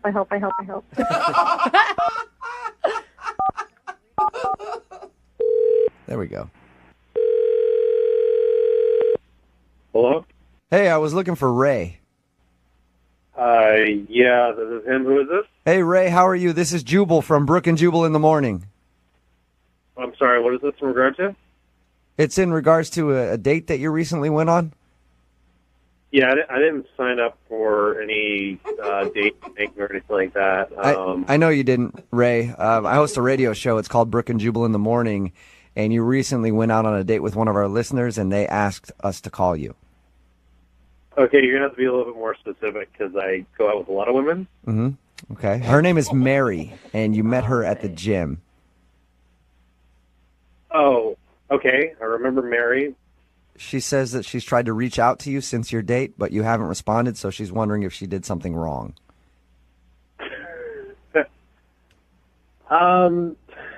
I know it's a weird phone call. It's a segment that we do on our show called the Second Date Update. If you don't call somebody back after a date and they have a question as to why, they'll email us so we can get you on the phone and ask. So we're asking on Mary's behalf if she did something wrong on your date. I mean, Mary's a nice girl and everything. I just, when you meet somebody and you just feel like you're out of their league a little bit. I know exactly what you're talking about, Ray. It happens to me all the time. Ouch. So are you saying you don't feel like Mary's in your league or playing on your level? Yeah, I mean, essentially, it was the way, she was looking at me and the way she was talking to me. I felt like I was doing her a favor by going out with her. Whoa, dude. Did you feel that's this a lot way? to say. Did you feel this way before you went out with her, or this happened you realized that while you were out with her? We were at the gym. I got this kind of desperate feel, and I was like, she's one of those girls I know I can sleep with if we went out again. Yep. So it's Why do you think that you can sleep with her? Because she was excited to go out with you? well, I mean, I don't really have a hard time finding women. Usually they just kind of come to me, and if the schedule permits, then Okay. hang out. So would you qualify your date with Mary as a pity date? Yeah, I feel like that's a little harsh. I mean, sometimes you just gotta slum it. You know what I mean? You gotta slum You it? just said that? Isn't that worse than Every once in a while, you gotta give back to charity. Dude, come on. Why would you even go out with her to begin with? I mean, I don't think you're doing someone a favor by considering them less than you. I'm sorry. I'm really trying not to be mean. That's not what I'm trying to do. It's just that I'm being honest. I feel like kind of doing her a favor, and I thought, why not? I got nothing else to do. I might as well. And, Okay. All right. I appreciate your honesty a lot, Ray. Really? Yeah, I mean, it's hard to find people that'll just be blunt about that kind of stuff. Normally, people always are like, well, I don't know. We just didn't have good chemistry. I think you're an egomaniac who's completely rude. I mean, if you're Jennifer Lawrence, you're not going to go out with some guy that manages a Subway. That's not going to happen. You're going to find someone that's on equal footing with you. And I felt like she's a few steps below me. Okay. Like I said, thanks for your honesty, man. I also have to be honest with you now and let you know that Mary is actually on the phone listening to this. She is? Yeah. Hi, I'm here. Hi. Hi. Hi. Listen, Mary, I'm not trying to be mean to you or anything. I know. I understand completely. You know what? I mean, I get it. Mary. It's smart as you, and you are a rare catch. and you just know it. Mary, did you hear what he was just saying about you? Did you hear what he was just saying about you? But I don't mind because I can try to be better. I'd rather know, and then I have a goal. I'd rather know that, and then I could try to be better. No, Mary, you love yourself for who you are, and you have some self-confidence and some self-worth. No, I know about loving myself for who I am right now, but we can still always want to improve and hope to improve. And otherwise, what's the point? We're not going to try to get better. But what did he say that was constructive? He just slammed you. I didn't take it that way. I mean, he's kind of right. He has high standards, and like I said, I told you guys, he's an amazing guy. He's rare, and Ray, it was an honor to have dinner with you. If you guys talk to him more, you'll figure it out, like I did. Mary, I appreciate that you want to be able to work up to eventually being in my league, and to be fair, I feel like with a little bit of work, I think that you could be there. There's a few things I definitely noticed on our date that you could improve on. Like I noticed that you were kind of going for some more fatty, calorically dense food when we were out on a date, and I feel like if we get away from that kind of stuff, it can really help you. Oh, you narcissistic. You mean okay? I can work on that because to put me in the level you're in, then it would be my honor to try to do that. No, Mary, are you serious? No, don't do what? But he's right. I don't mind. It's like a parent that loves you and wants you to be your best. They acknowledge the good things you have. No, I do want to be better. I've always wanted to be better, and if this is the way I get, to understand how to be better, then it's a blessing. Mary, you're walking into like a controlling, narcissistic, egomaniac. I have to say something. You guys have been nice to me, but enough's enough. You shouldn't talk about him this way. I know who he is. I met him. You're maybe just jealous. Please stop being so rude to him, or I'm going to have to get off the phone. Mary, I'm sorry we're being rude to Ray. Ray, do you feel like we're being rude to you?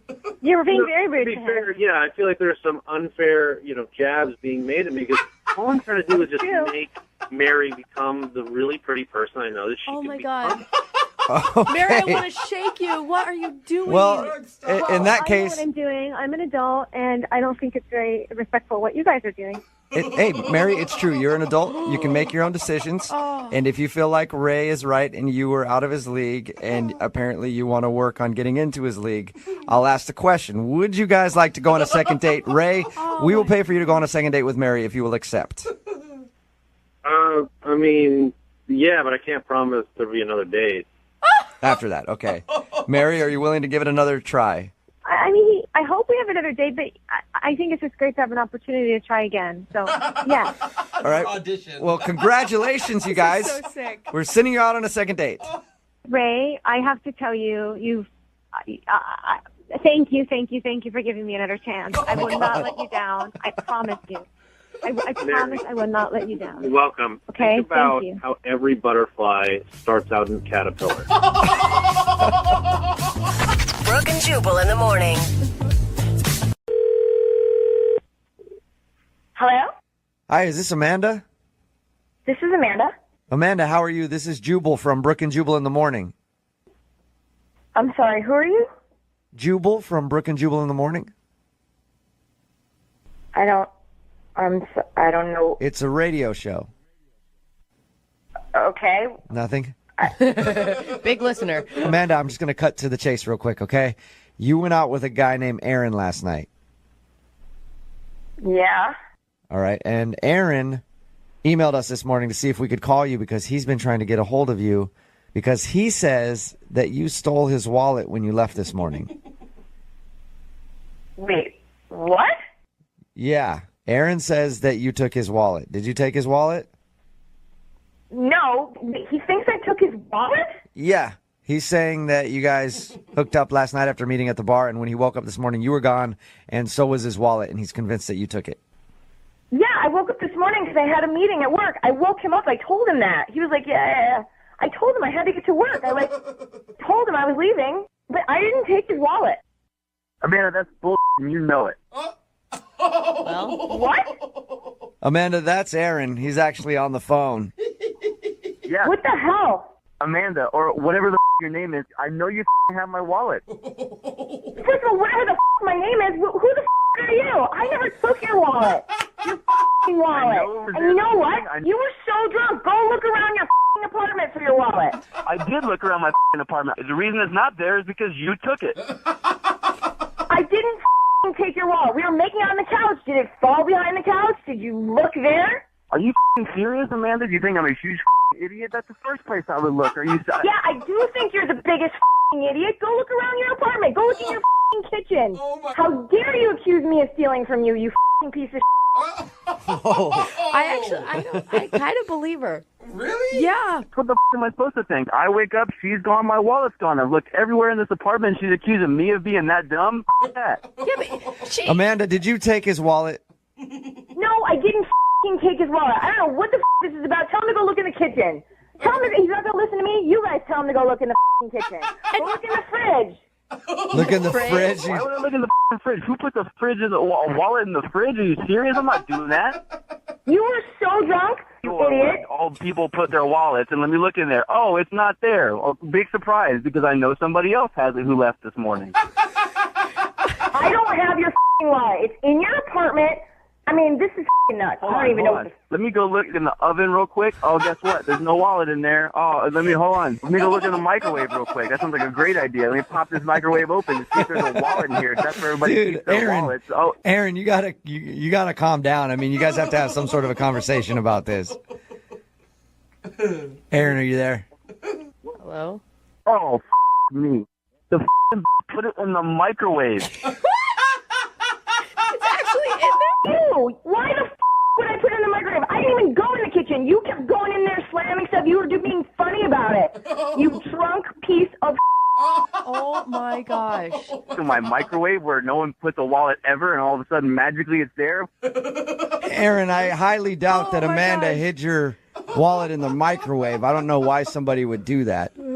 Exactly. Who puts a wallet in the microwave? Are you being serious right now? That's the worst You idea. did. You did. You did. Dude, Aaron just owned up to it. You made a dumb mistake when you were drunk. Why are you so angry still? You have your wallet. This is some up shit. I don't know who to believe in this, but I don't trust anybody. Aaron, you said yourself you were drunk. You don't think you could have put it in the microwave? Dude, who puts it in the microwave? All of a sudden they have a terrible idea looking in a fridge. I don't know. And it's all magically in the microwave? I've been really drunk before, and I've done weird things. I've put my wallet in weird places when I've woken up. Never a microwave, though. Guess what? This guy's a weird drunk. I believe that, Amanda. Wow. Well, Amanda, thank you for your time. I appreciate it. Yeah, thank you for wasting mine. Aaron, at least you found your wallet. Yeah, that took long enough to find it. Don't you want to apologize to Amanda for accusing her of stealing your stuff? I can't even figure this shit out right now, but yeah, I guess I'm sorry that, I guess I'm sorry. You hear that, Amanda? He guesses he's sorry. Yeah, wow. That's sincere. Yeah, I guess he's a head, basically. All right. Hey, you know what? I would love to ask you, Amanda, if you will go out on a second date with Aaron. We will pay for it. You're kidding me now. No, I'm serious. I really want you to go out on another date with Aaron. I'm never going on another date with Aaron. Why don't you go on a date with Aaron? He can put your somewhere and tell you about it and get it all up. No way I'm going out on a date with Aaron. I don't know where my wallet's going to end up. Aaron, at least you got your wallet back. No second date, though. Yeah, I guess I know to look in the microwave next time. Learn something new every Can I go back to work now? Are we done? I don't know. Aaron, are you done with Amanda? You have anything else to accuse her of? I don't know. Is anything else hidden in my apartment that I should know about? Brooke and Jubal in the morning.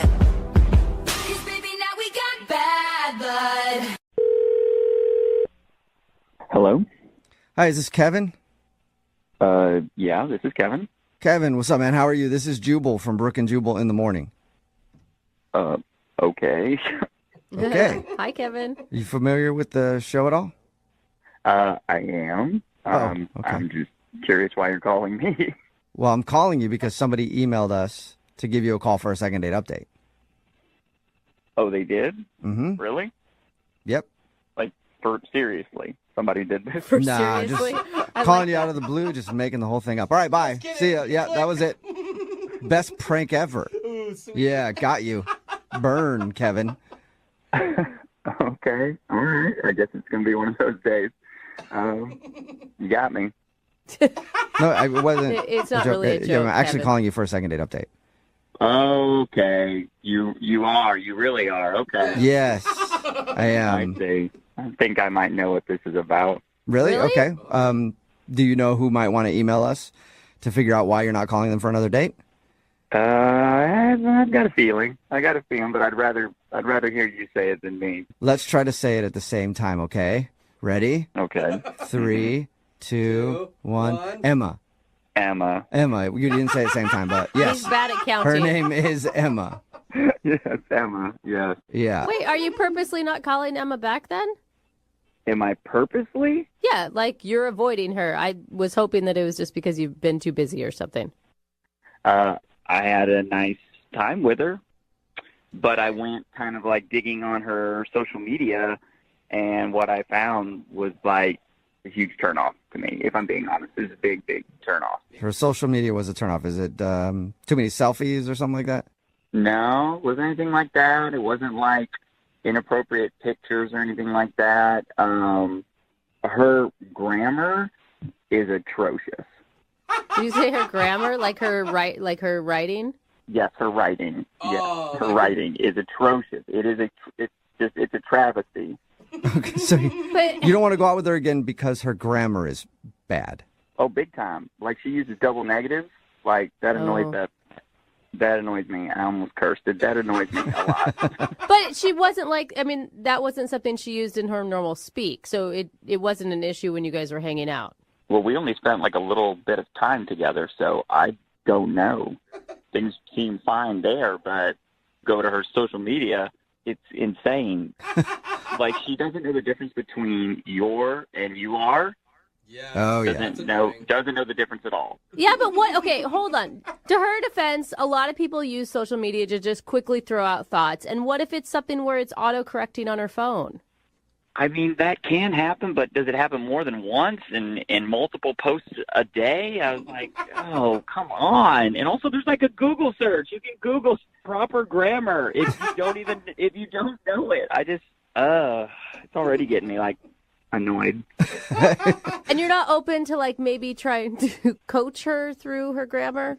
Oh, like that's going to go over real well. Yeah.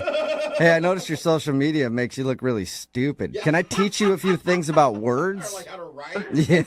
I have something to say about this. I'm sure you do, Emma. Hey, Kevin, Emma's on the phone and wants to talk to you.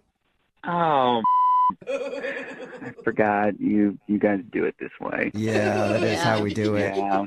Are you kidding me? My grammar is terrible. That's why you haven't called me back. That's the reason. That's the big thing that you can't even a double negative on my social media has turned you off that much.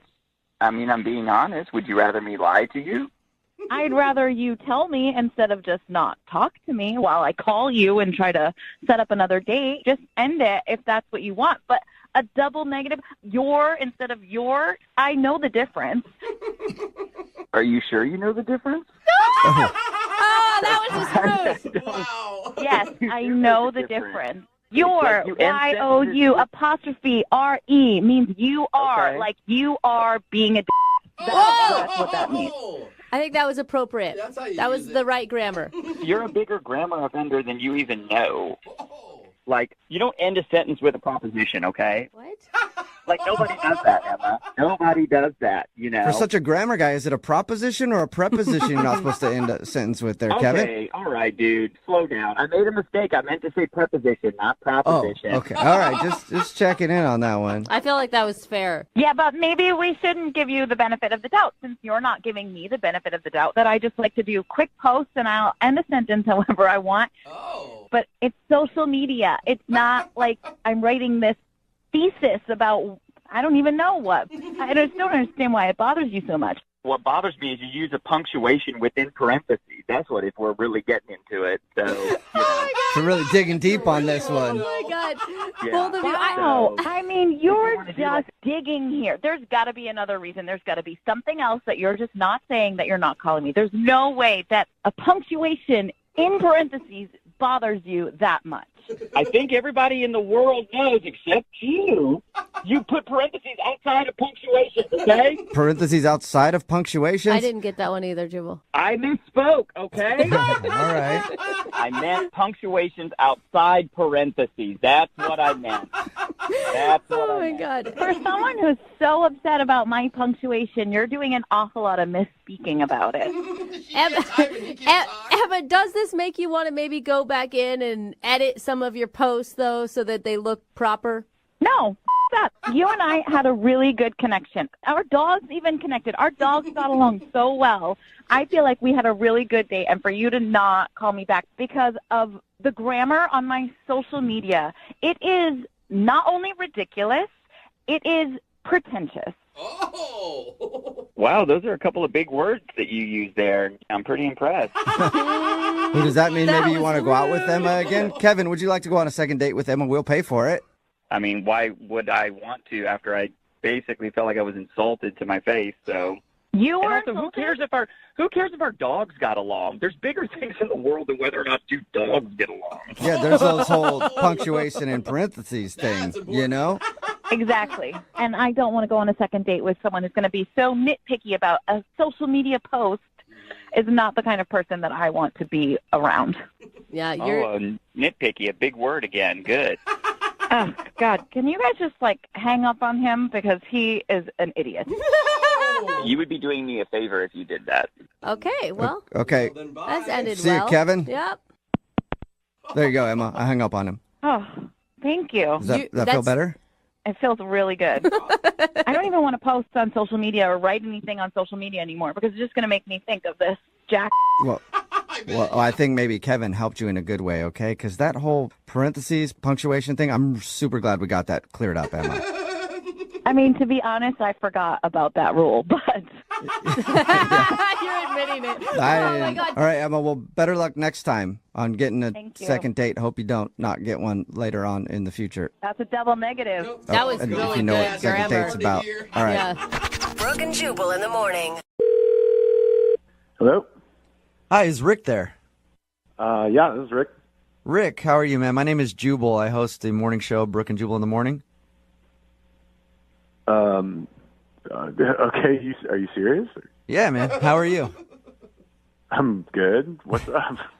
Well, I'm calling you today because I wanted to speak with you about a date you went on. A date I went on? Mm-hmm. What are you talking about? I'm talking about a girl named Amy that you met off of Instagram. Amy? Yeah. We do a segment on our show called the Second Date Update. Basically, it's where if you go out on a date with somebody and then end up not calling them after, they email us to see if we can get you on the phone and ask what happened. Oh, my God. So Amy has been trying to get a hold of you, but you're not returning any of her phone calls or text messages, so she asked if we could get you on the phone and ask what happened. Are you serious? Yeah, I am. You really want to know how my day went? I do. Even more than me, Amy wants to know because she says she can't really remember the last part of it. Yeah, well. She did tell us a little bit about the date and said you guys were arguing at some point, which is a great way to end a date, by the way. I thought it sounded really romantic. Lasting impressions. Yeah, it definitely was not romantic. So what was it? What were you guys arguing about? Do you remember? Yeah, I remember. I don't know if it's okay to talk about it on the radio. I don't know if she would be cool with that or... Well, she kind of has no choice because she agreed to do the second date update, so she wants to know. All right. So I went over to her place, and we were making out in her bathroom. And, Your bathroom? That's... Yeah, in her bathroom. Okay. Just kind of like where we ended up. And things were getting hot and heavy, and, at one point my shirt came off. And then she just kind of turned and she looked at the mirror, and she started, freaking out. And she looks at herself, and she's like, oh, my God, I look so ugly. Weird. That's so sad. Yeah, and I was like, no, you don't, not at all. And she didn't, right? She's gorgeous. Okay. So I was like, no, you don't, right? And I'm trying to make her feel better, and she's like, no, I do. And she's working herself up, and I'm feeling really weird because my shirt's off, right? And then as I'm trying to calm her down, she starts to argue with me. Arguing over whether or not she looks pretty? Yeah, kind of. She's like, no, you don't know what you're talking about. Like, you're lying to me. And I'm like, no, I'm not. Like, you look fine. You look great. You look beautiful. You're like, I was just in here with my shirt off making out with you because I think that you're attractive. Right. And eventually, this kind of like half fight turns into like a whole fight. Oh, no. Like she actually was getting aggressive with you because you were telling her that she looked good. Mad at me for calling her pretty. You know what I mean? Okay. Did you think at first she was just fishing for compliments and then it took a weird turn? Yeah, I mean, kind of. I thought that, because like sometimes girls get down on themselves, but like this was way beyond anything that I've ever seen before. She was just out of control. And so finally she's just like, you know what? Like, get out. What? Oh my God. Yeah. She kicked you out for calling her pretty is what you're saying. Right. And she kicked me out of her bathroom. And she locks the door behind her. Oh. But my shirt and my wallet were still inside the bathroom. Oh, yeah. So she's in there freaking out.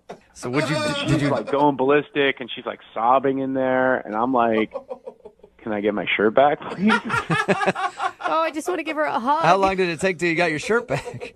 I didn't get my shirt back. Oh. She just opened up the door at one point and then threw my wallet at me and told me to get the out. And I just ran home topless. That sucks. All right, well, that was an interesting evening for you. Any chance you'd ever talk to her again, ever? I don't think so. I mean, it was just a little too crazy for me. Oh, that's unfortunate because she's actually on the phone listening to this conversation. What? Yeah, Amy, are you there? Oh, my God. I don't remember that, at all. Oh, Amy. Did that seriously happen? Did I seriously cry and then kick you out of my apartment? You've been listening the whole time that I was talking? Yeah, and I, don't remember any of that. Are you serious? Did I kick you out like that? Yeah, you did all of that. It was... You don't remember anything? No. Oh, my God, that's so funny. Wait, Amy, you think that's funny? You're not mortified by that? No, it's, kind of hilarious. Did you hear that story? That's so funny.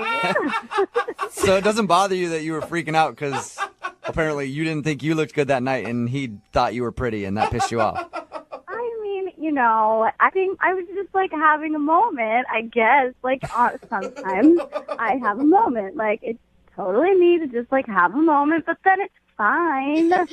You didn't have to leave. You didn't have to leave. I would have got over I it. didn't have to leave. You threw my wallet at me, and then you told me to get the out. You said those words. Oh, my God, I was drunk. We were having fun. Oh, my God. I don't know, Amy. I wasn't having fun. Yeah, if I was at your place and you threw something at me and said, get the F out, I would think that I would have to leave at that point, or I would be in trouble with the law.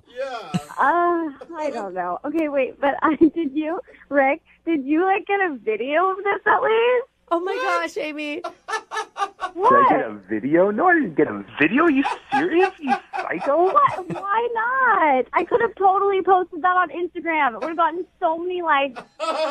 You would actually... Amy, this is thing I've ever heard. You'd actually post a video of you having this freak out online, Amy. Why not? I mean, obviously, right now, I think I'm pretty. It's fine. Everybody has a meltdown every once in a while. I'm just you know what? If you can't handle me at my worst, you don't deserve me at my best. So it's okay for people to see me like that. It's fine. It's funny. Amy, I gotta say, when Rick was telling this story, I was feeling so bad for you, and I thought we were gonna talk to this horribly lacking self-confident woman that was crying on the other end of the line, and you were handling this way differently than I thought you would. I don't know. It's just life. It's just life, and happens sometimes, right? And, I don't know. I just still can't believe you didn't take a video. Take a video next time. Yeah, seriously. The next time you're having a meltdown like that, you need to make sure somebody is there to videotape it at all times, Amy. Yes. Amy, well, then, would you guys like to go out on a second date? Rick, I will pay for a second date. No, hell no. You might get a viral video out of the deal. this has not happened to me on a regular basis. Like, girls that I'm with don't have freakouts and then kick me out of their place and then steal my shirt. Well, it sounds to me like you're not really living. I just feel like everybody has these kind of moments, okay? And, like, I know that was probably a little much, but, like, if you knew me better, you would know that even though I was freaking out and I told you to leave, I wasn't really serious. I didn't really mean it. Like, I know that. And just because that happened, I don't think that it means you shouldn't go out with me. Like, you should still go out with me. I'm really fun. And, like, we could obviously have really great stories. See? Like, come on.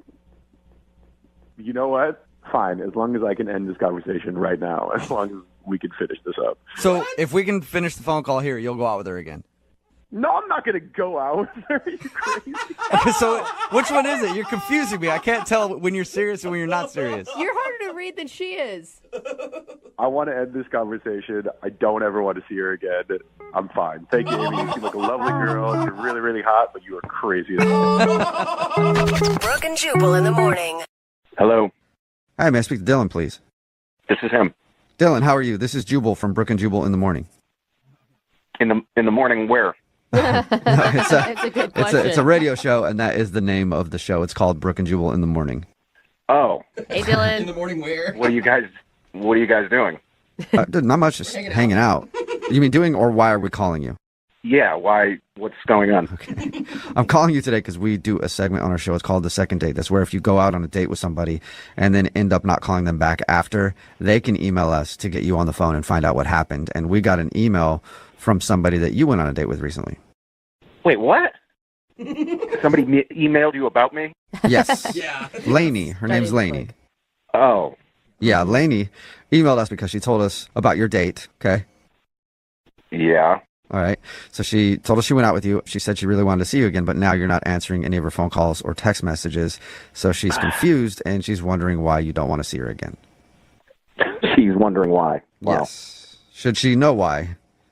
I mean, I don't know how much you know. I'll tell you what we know. She said you guys met up for happy hour. You drank a bunch, ended up talking about your coworkers, and then getting onto the subject of exes. You talked a bunch about how terrible your ex was.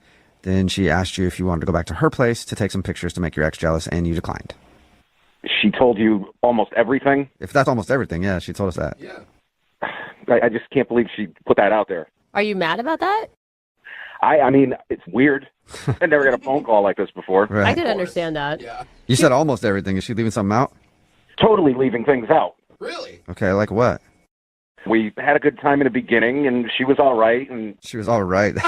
It was the middle of the week, too. I mean, we definitely had no business hammering shots at a bar on a freaking Wednesday.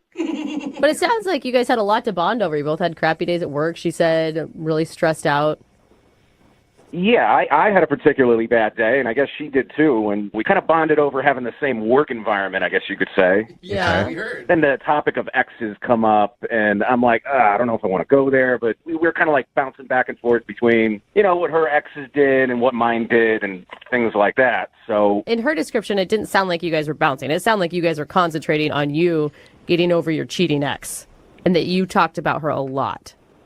I mean, I guess I probably threw out a lot more info about mine than her ex, but I mean, you know, I was drunk too. It's hard to remember the details. Right. So I don't know. Like I said, she was kind of supportive, I guess you could say, and it just got to a point where she kind of crossed the line in the course of the date, and I'm like, I kind of got turned off. Was it suggesting to go take pictures of you two together at your place to make your ex jealous? Yeah, that was part of it. I mean, she wanted to do, like, you know, half-naked photos and stuff like that. Like, she wanted to go that route. And I'm like, I really don't trust myself to be doing that, if you know what I mean. Right. Okay. She told us that, which is it's a good move to be like, yeah, I mean, that's nice.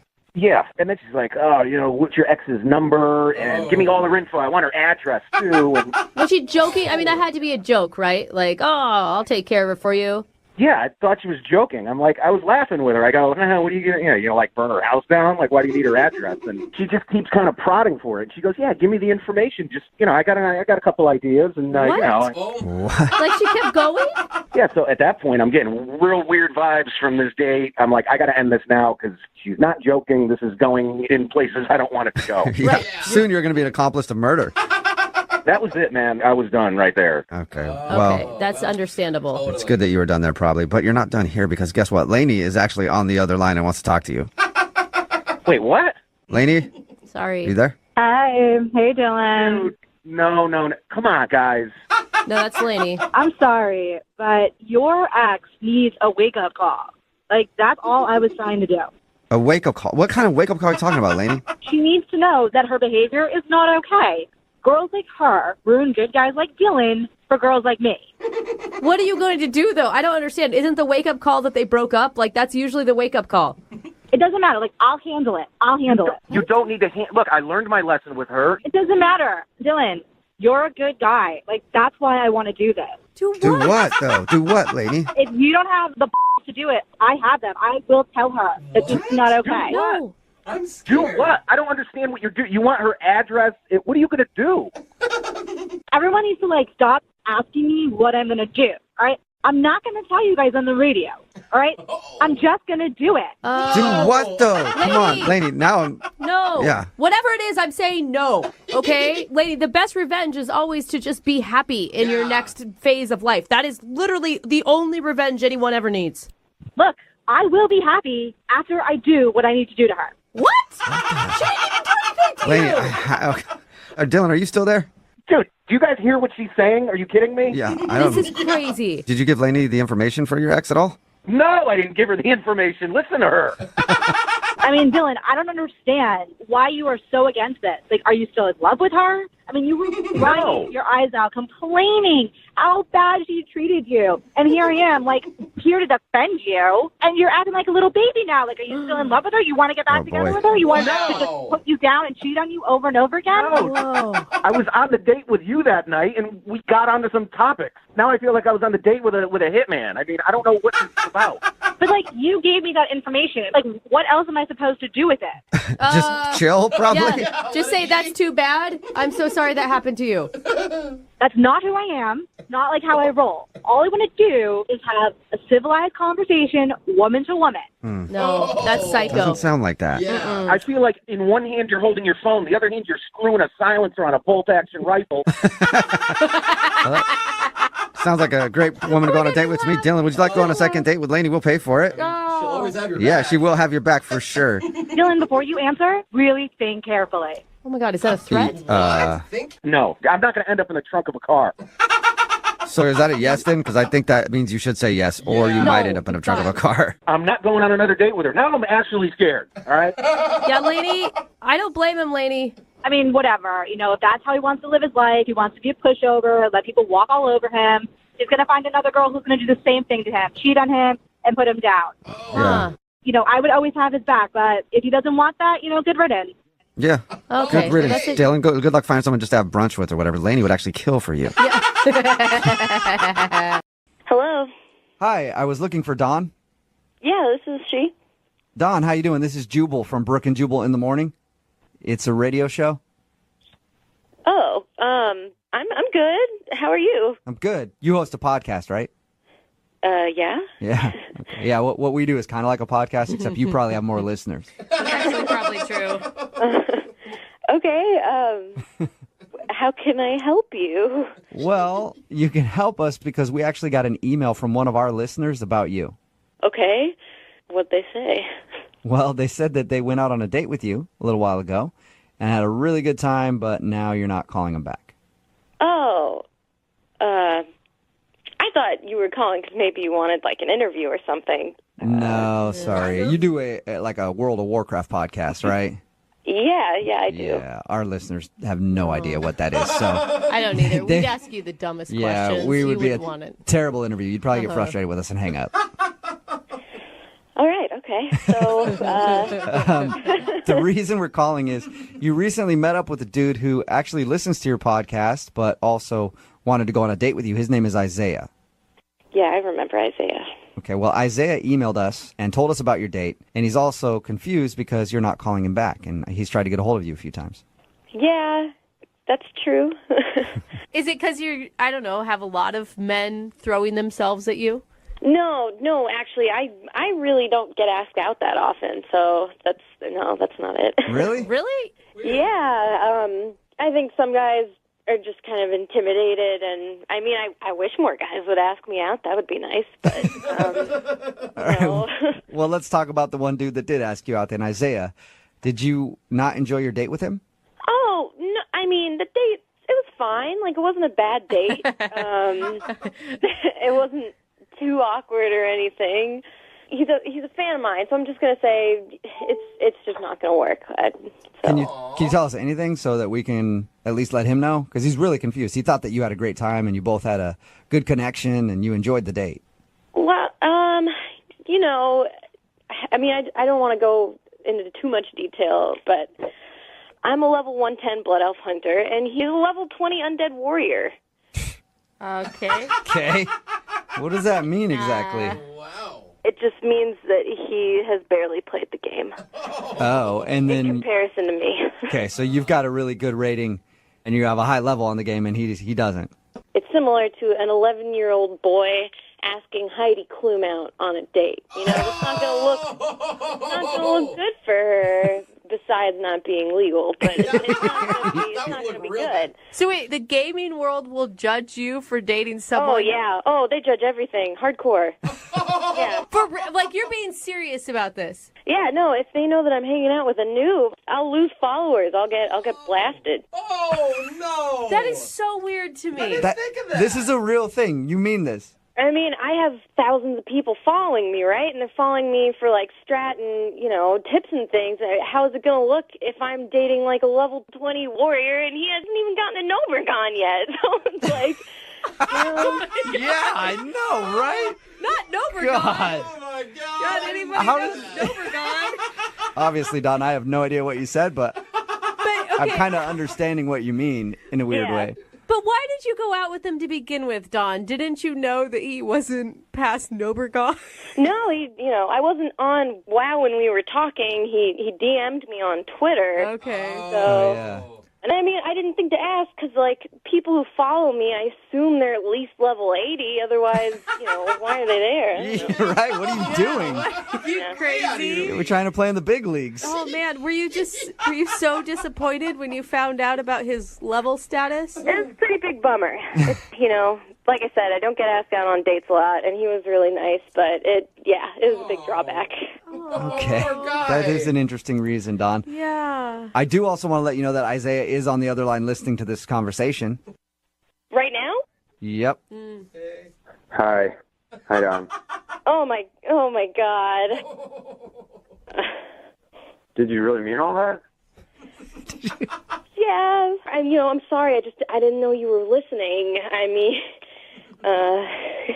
But you called me a noob. Well, I don't mean to be mean, but you are. I mean, in the world of Warcraft, you are. Yeah, if it's my status that you're worried about, then I will stop playing the game, and we can just connect about something else. Isaiah, it's not your status I'm worried about. It's my status. I have an image to uphold. Yeah, but if I quit, then you don't even have to worry about that status. Yeah, but I can't date someone who doesn't play. Well, it'll just seem like you're not dating anyone at all. It'll be a secret. Isaiah, you're willing to be just a secret boyfriend to her? Because you weren't dating somebody before this. I mean, well, so if we were dating, and I'm playing WoW all the time, you know that, like, what are we going to talk about? You don't know anything about end-level rating or, like, the end-of-game content. Like, you're still smelting tin and Yeah, dude. You guys don't... Sorry, but... What do you have in common, right? Tin smelter. I just can't be a teacher all the time. Well, I can learn really fast. I mean, there's other podcasts I can be listening to all the time. I mean, I'll keep listening to yours, of course, and I will stay a subscriber no matter what. But, like, there's all kinds of things I can listen to, like, even when I'm, like, driving to work and stuff. Well, and it's also just, like, a time thing. Like, if you're going to play World of Warcraft and want to play with me, you kind of got to put in a lot of hours. I can do that. I mean, I can just drink coffee when I get home at night. Or some Mountain Dew Code Red, man. Yeah. What if you guys just left World of Warcraft out of your relationship altogether? Oh, you can't be serious. I mean, I'm totally serious. Like, why does it need to be such a focal point of your romantic life? I'm sorry, but it's that important to me. Okay, I will commit myself 100% to playing every minute that I can, and I will catch up. I promise you, I'm not going to let go And if I can just be around you, then I feel like it'll make me better as a person and as a player too, you know? Like, you make people better. It's what you do. It's what your podcast is for, is helping people, and you helped me. Don, come on. I mean, he said you were intelligent. He said you were attractive. Like, this guy really thinks, like, you're it. I know, and that's the hard part. That's why it's so hard to tell him no. Still, don't say no. Like, I'll be here to support you. /flirt. There you go. You got a /flirt over the phone, Don. Would you go out with Isaiah again one more time? We will pay for it. Well, Isaiah, I mean, I can't date someone like this because of my work, but I mean, okay, if you can make it to like level 80, level 90, you know, you can call me then, and we'll figure it out from there. Hey. You hear that, Isaiah? Level 80, I can do that. 80, preferably 90, but I'll cut it at 80. You can text me at 80. The door is still open, Isaiah. If you get to the right level in World of Warcraft, you can have your dream date. Got a lot of work to do. I can do it. I know I can do it because I have love on my side. All right, so it's a deal, Don. If he gets to level 80 or 90, you will give him another shot. It's a deal. Nice. It's a deal. Woo! Yeah. All right, now you got something to work toward, Isaiah. Yeah. All right, well, I understood about a third of what was said in today's second date update, but I think it's kind of a successful one, Isaiah. You might have a second date at some point. I will, Don, no matter how long it takes. All right. Well, just make sure you're always in a queue for a dungeon. Like, that's the way to get there. All right. Remember that, Isaiah. If we learned anything about dating today, it's always remember you're in a queue for a dungeon. You got it. Always be in a queue for a dungeon. Be in a queue for a dungeon. Okay, almost got it. Just get in that dungeon. I will. All right. Brooke and Jubal in the morning. Hello, Hi, can I speak to Madison, please? this is she. Hello, Madison. How are you? This is Jubal from Brooke and Jubal in the morning. From where? I'm sorry. Brooke and Jubal in the morning, the radio show? You're looking for Madison? Yes, I am. I'm calling you today because we recently got an email about you. Okay. It was from somebody that you went out on a date with. His name is Bruce. Okay. And Bruce told us a little bit about your date, and he's very curious why you just kind of stopped talking to him. So he asked us to see if we could get you on the phone and find out why. Okay. It's kind of awkward. It's kind of awkward. Understandable. Yeah, this is a very awkward thing, but Bruce really wants to know if he did something wrong on your date. He had nothing but nice things to say about you. But he also said that you made plans with him to go out, like the next Friday after you guys had your date, and then you just bailed. I mean, that just kind of happened. I do apologize, and I feel bad. Hey, Madison, have you ever had somebody do that to you where you're really kind of into them and you want to go out with them again, they just stop talking to you? Yes. It's pretty frustrating, right? It is. It is. I do understand. It is very frustrating. So then... And I do apologize. Okay, well, don't you think it'd be cool to, like, let Bruce know why you blew him off? I guess I can explain to you. I just would feel like I would hurt his feelings. Okay. So I don't want him to know. Well, you could tell us, and then we'll figure out a way to tell him where it doesn't hurt his feelings. Yeah, kind of relay the message gently. Okay. Okay, so we had a good time. He was very nice, and when the date finished, he called me back, and he just, said thank you, and that was actually really nice. I really appreciated that. So we talked on his way home, and then he got home and proceeded to get off the phone. Mm-hmm. And I don't know if, obviously, I highly doubt he knows he did this, and I am in the wrong for this a little bit too, but he didn't hang up, and... So you stayed on. Anytime anybody does that to me, by the way, I stay on the phone the whole time too, just to listen for a little bit, just to see what they're doing. You guys are such I want voyeurs. to catch somebody being like pervy or something, it wasn't. It wasn't pervy. I wasn't being the perv. I just, I was just kind of curious, I guess. For sure. What did you hear? Well, at first, I just heard rustling, and I was like, oh, okay, he's home. And then I heard a guy's voice. And I was like, ooh, he's going to have a conversation. That's when I was like, I'm definitely listening. And he said to the guy, I just went on a date. I'm going to marry that girl. Oh, that's really cute. Or really creepy. Yeah, exactly. It goes one of two ways. Like Brooke is practically ready to slide off her seat right now, and Jose's like, "Whoa, that's creepy." It freaked me out. I didn't know what to do. Yeah. And so that's why I've been avoiding him, because I don't think that you can tell if you're going to marry somebody after one date. Yeah. Maybe so you just can't, feel but feel other like it people was could. you feel like it was too much? Too soon. Yeah, way too much. And granted, like I had a great time with him. It was fun. But when, like the first thing that he says when he gets home is, I'm going to marry that girl. It's like, what?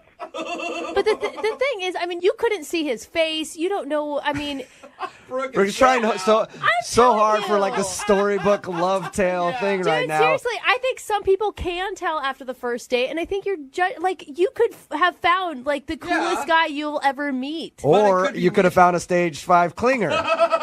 But it all depends how you interpret it. This is how she's interpreting it. I mean, that's how it made her feel. Should be mutual, right? But that's the risk of dating, right? They're always either clingers or romantics. Yeah, and that's the vibe that she got from this dude, obviously, that he's a clinger right away. No. Yeah, that's exactly the vibe that I got. And, like, hey, that's fine for you maybe, but not for me. I want somebody to want to get to know me first. Before you talk about marriage, all right. Well, exactly. Madison, thank you. I appreciate it. I'll make sure to let Bruce know in the nicest way possible.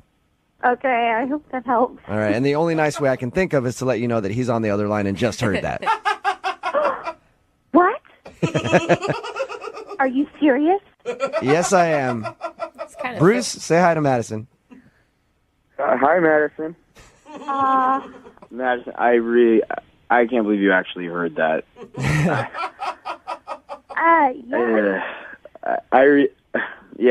I'm at a complete loss for words.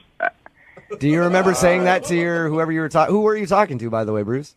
Yeah, I was talking to my roommate. Okay. I walked in, and my roommate, kind of was sarcastic, being like, "Yo, dude, how'd the date go?" So I thought of the first thing that was on top of my head. I think I love her, man. I want to marry her, or something like that. Crap. That's cool to say to your roommate, but you definitely don't want the person that you just went on a date with, first date, to hear that. Madison, I really wish you would have let me know that you heard that, and we could have cleared some things up, but... So, what, like, are you taking it back? do you not mean it anymore? Or what do you mean by that? So, kind of what I meant was, where I was at with my excitement was, I could definitely see, things going, forward if that's, kind of how things were with us all the time, the more and more we started being together, and, I don't know, it might turn into love. This is such an awkward thing to try to explain. Madison, I mean, can't you give this guy a chance? I mean, I know that it's a lot of pressure, but haven't you ever just felt overwhelmed and maybe you exaggerated your feelings a little? Yeah. Sure, but I don't know. It's like hearing something that you're not supposed to. It's hard to come back from that because now it's on such a ground of embarrassment. Why don't we turn it into a joke? Why don't we just forget it ever happened and turn it into a joke? I mean, if it has to always be remembered, we did have a good time. We had an amazing time. It's actually one of the best dates that I've been on in years. Bruce, I think you need to downplay it a little more. Don't call the date amazing. Don't call it awesome. Just be like, it was cool or whatever, Madison. I didn't really care too much. That sounds like what Madison is into. Yeah. Oh, Madison, stop being so scared of love. Yeah. Come on, Madison. Oh, I'm not scared. I just, want to make smart decisions. decisions and not, That's good. But he could have said, like, horrible things about you. He could talk about, like, your boobs or your butt or how he wanted to bang you. That happened just after Madison hung up. I guarantee it. Like, you actually found a sweet, caring man that really wants to find love someday. He's not saying it's necessarily with you right now. No, I think he did say that. Well, I'm just trying to help him out. I don't know. It's just, that's like a lot of pressure. I mean, I'm still pretty young, so All right. that's, it's always going to be like in the back of my head. Like, Well, sweet. Then we should send you guys out again. Madison, would you like to go on a second date with Bruce? I'll pay for it. God. Come on, Madison, give him one more shot. Madison, I really wish it didn't happen, but it did. I mean, I'm definitely in it for take it date by date. I don't have a problem with that. I just got really excited about you as a person. Oh. So, Madison, will you go out one more time with me? Hey, Madison, if you wouldn't have been such a snoop and listened in on his conversation, would you go out with him if you didn't hear what he said? That's a good question. I mean, yeah, I would have. Okay. I absolutely would have. So it's your own fault. Hey, there you go. Hey, now. So you should go out with him again. Come on. I mean, I feel so guilty about all of this. I mean, I guess I kind of owe it to you. There you go. You're saying yes? Congratulations, Bruce. You got yourself a pity date. I'm sorry, Bruce. I'll take it. I'll take it. Thanks. Yeah. I'm excited to go out with you, Bruce. I'm looking forward to it. Yeah, I guess it's whatever. Yeah. See, that's how you have to play Oh, it. I see. Yeah. I mean, I might be busy that night, but we'll see. Thanks, Jubal. Brooke and Jubal in the morning. Hello, Hi, can I speak to Heather? this is she. Hey, Heather, how are you? This is Jubal from Brooke and Jubal in the morning. I'm sorry, who is this? Jubal from Brooke and Jubal in the morning, the radio show. Okay. I'm calling you because we recently got an email about you from a dude that you went on a date with, and for some reason you're not calling him back, and he asked if we could get you on the phone and find out why. Who are we talking about? His name is Cliff. Oh, hell. Wow. You remember Cliff? That bad, huh? I never want to talk to that guy again. Why? Because he is the sketchiest, creepiest. I can't even. Whoa. Was it just the weirdness of the date or the weirdness of the person you were on the date with? You know those kind of people that get the emails that say, a distant relative of yours just died in England and you will get $1 million if you just provide us this information for the disbursement of the funds. And they Yeah. actually answer those emails. That's how I've made my millions. I basically became that kind of person. You became that. What do you mean by you're that kind of person? I don't understand. I mean, I'm an idiot for going on a date with him. Oh, okay. Like he suckered you into it. Yeah. And you knew from the beginning you should have said no. I mean, from the beginning, I didn't know it, but about 15 minutes into the date, I definitely knew, and I should have just walked away then. I talked to Cliff. He doesn't sound like a weird guy. Can I tell you my side of the story? Yeah, absolutely. Okay, first of all, we'll put aside the weirdness of our date is going to be test driving cars. Okay, sure. And then we're driving this car for a long time, and he goes, do you think I look sexy in this car? Did he say it just like that, too? Yeah, and like really seriously and creepy. He's like, do you like this car? Oh my God. How did you respond to that? And I'm like, I guess, yeah. And so then he goes, do you think I should buy it? Oh, boy. And I'm like, I mean, if you want it, do you need a car? Sure. You know, I don't know what to, it's just so creepy. Yeah, that was my fear when we first talked to him about the date, was that he was going to do something like that to try to impress you. No, it gets better. Oh, it gets better. What happened? So then he pulls over. And he, like, very seriously to me says, you know, I really love this car. I love myself in it. I love you next to me in it. What? Would you be willing to co-sign? No No, way. he did not. Stop it. Swear to God. he asked you to co-sign on a loan for a car with him. Yes, and I said,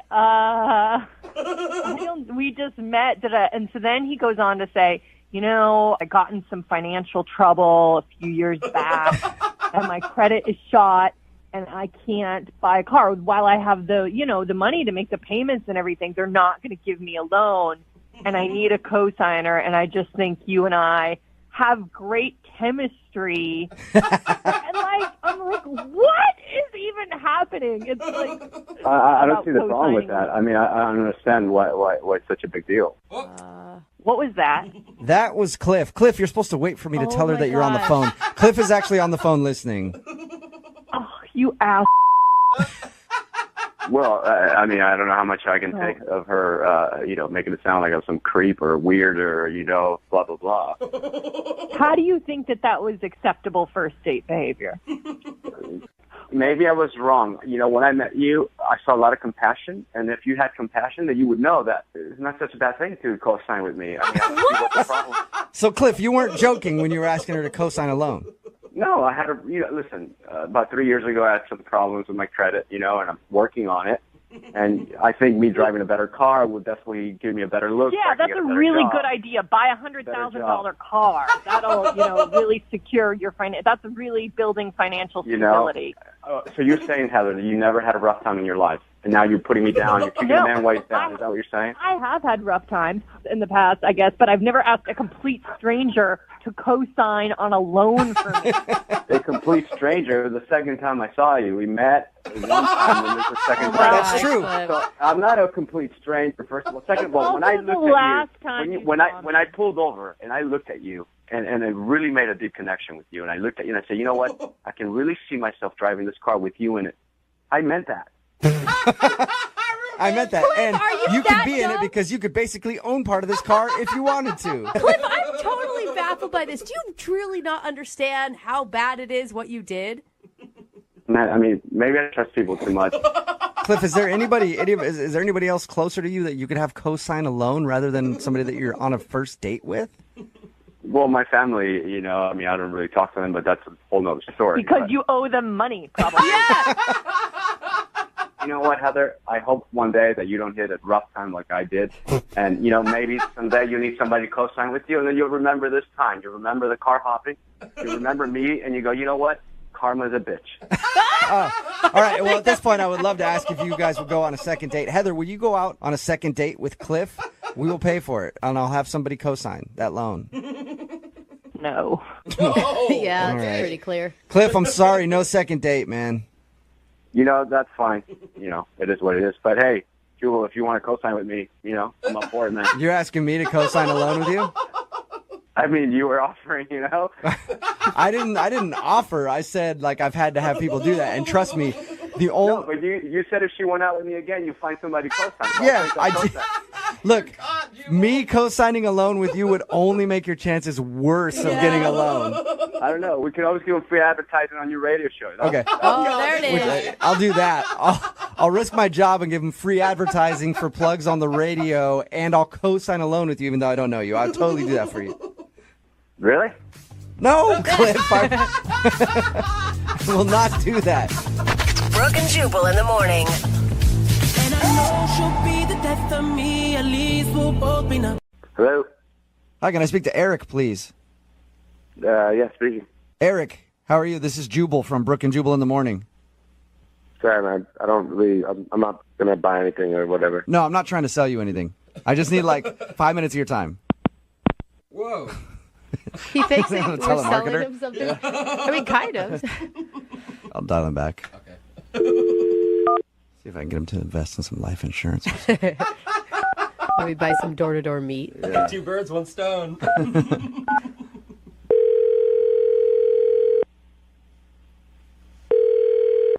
Yeah, I'm not interested in anything, okay? No, you're going to be interested in this, I promise. Off the list or whatever. No, I'm not a telemarketer. I actually want to help you out with something.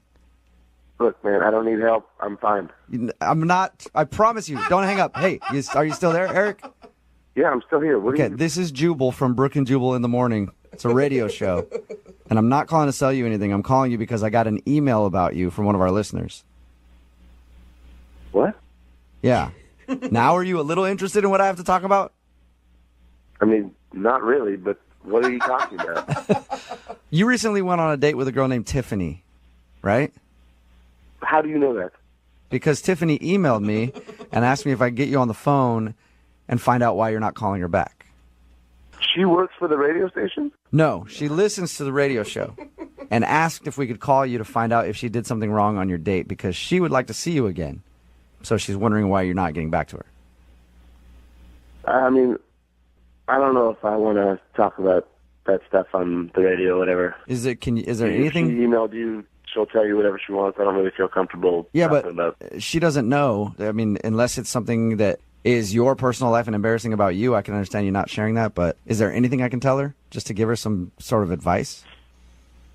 I mean, like, talk to her about it, and you'll get a sense of why no one's going to go on another date with her. Well, I talked to her about your date. She told us about it.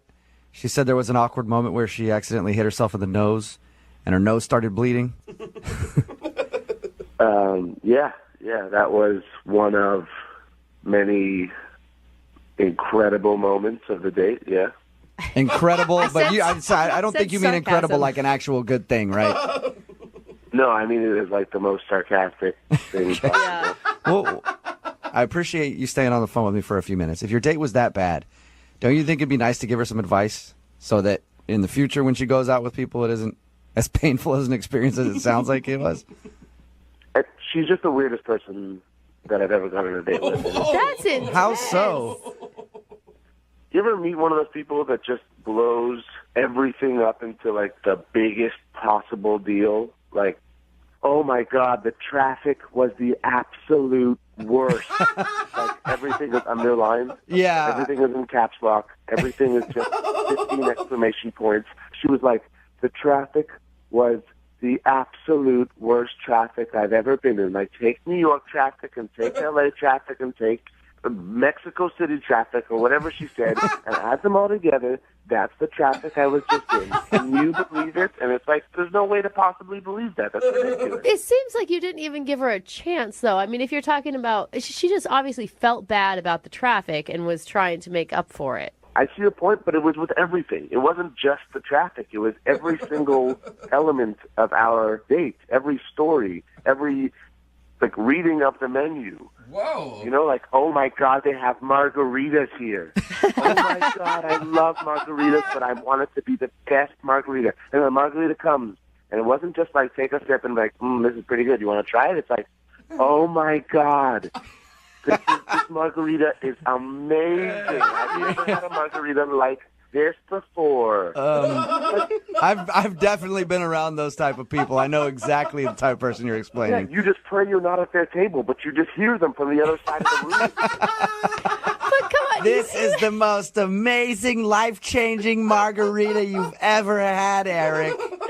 All right. They met a shaman on the top of the hill to like taste the salt of the Himalayas on the rim of the drink. No, it's a dumb drink. I tried it, and it was like, yeah, it's a margarita. It's a margarita. Poor girl was just excited. Yes, I've had a margarita in my life.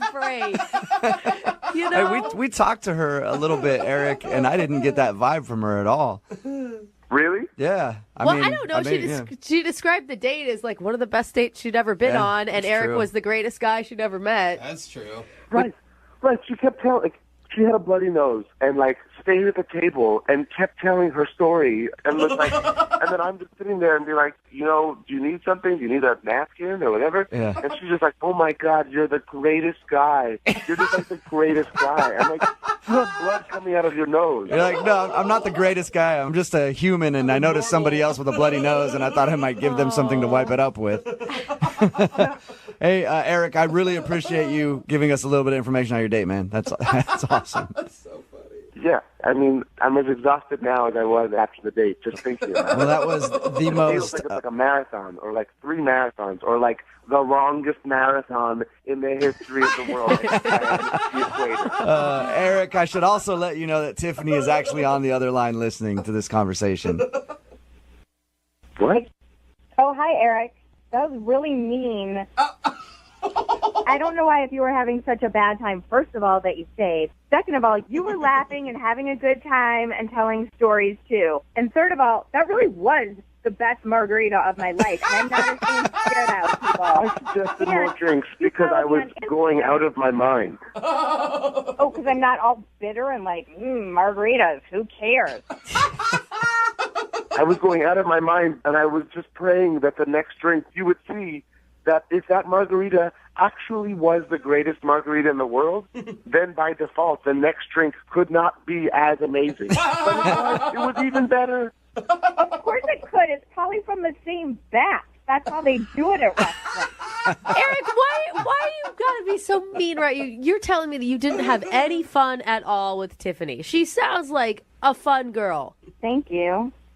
Yeah, I mean, like, in the, like, fleeting moments where there was just, like, a lull. Yeah, it's great. But it's like I'm sorry, you're just like, you take everything and make it into the biggest possible thing, and it's just exhausting. I can't. It's too much. It was not the speed that I go at. Okay, so then just because apparently I'm too much for everybody, what speed do you go at? Like, what would you have wanted? Just a normal conversation. I just want to have a normal conversation, okay? I don't want to have to feel like everything that we're talking about or everything that's been experienced is the greatest thing in the world or the worst thing in the world. I just want to have a calm, just regular, normal conversation. That sounds like the most boring date of all time. Sorry you had such a terrible time. You didn't seem like it. And I'm sorry I was trying to have a good time and make everything fun and nice. That's a horrible thing to do when you're dating. I forgot. Oh, my God. I mean, it's the most horrible thing you could do on a date. Eric, do not be mean right now. Come on. Hey, Eric, would you like to go out on a second date with Tiffany? We'll pay for a second date. No, I'm good. I'm okay. You sure? No, I respectfully decline. Okay, well, I'm going to say this. I regret even asking them to ask about a second date, and I would rather punch myself in the nose until my whole head bled out than go on another date with you. I think, you know what? That is a second date update first. We've had a lot of interesting endings to these things, but never somebody wanting to just beat their face in until they weren't alive anymore. Brooke and Jubal in the morning.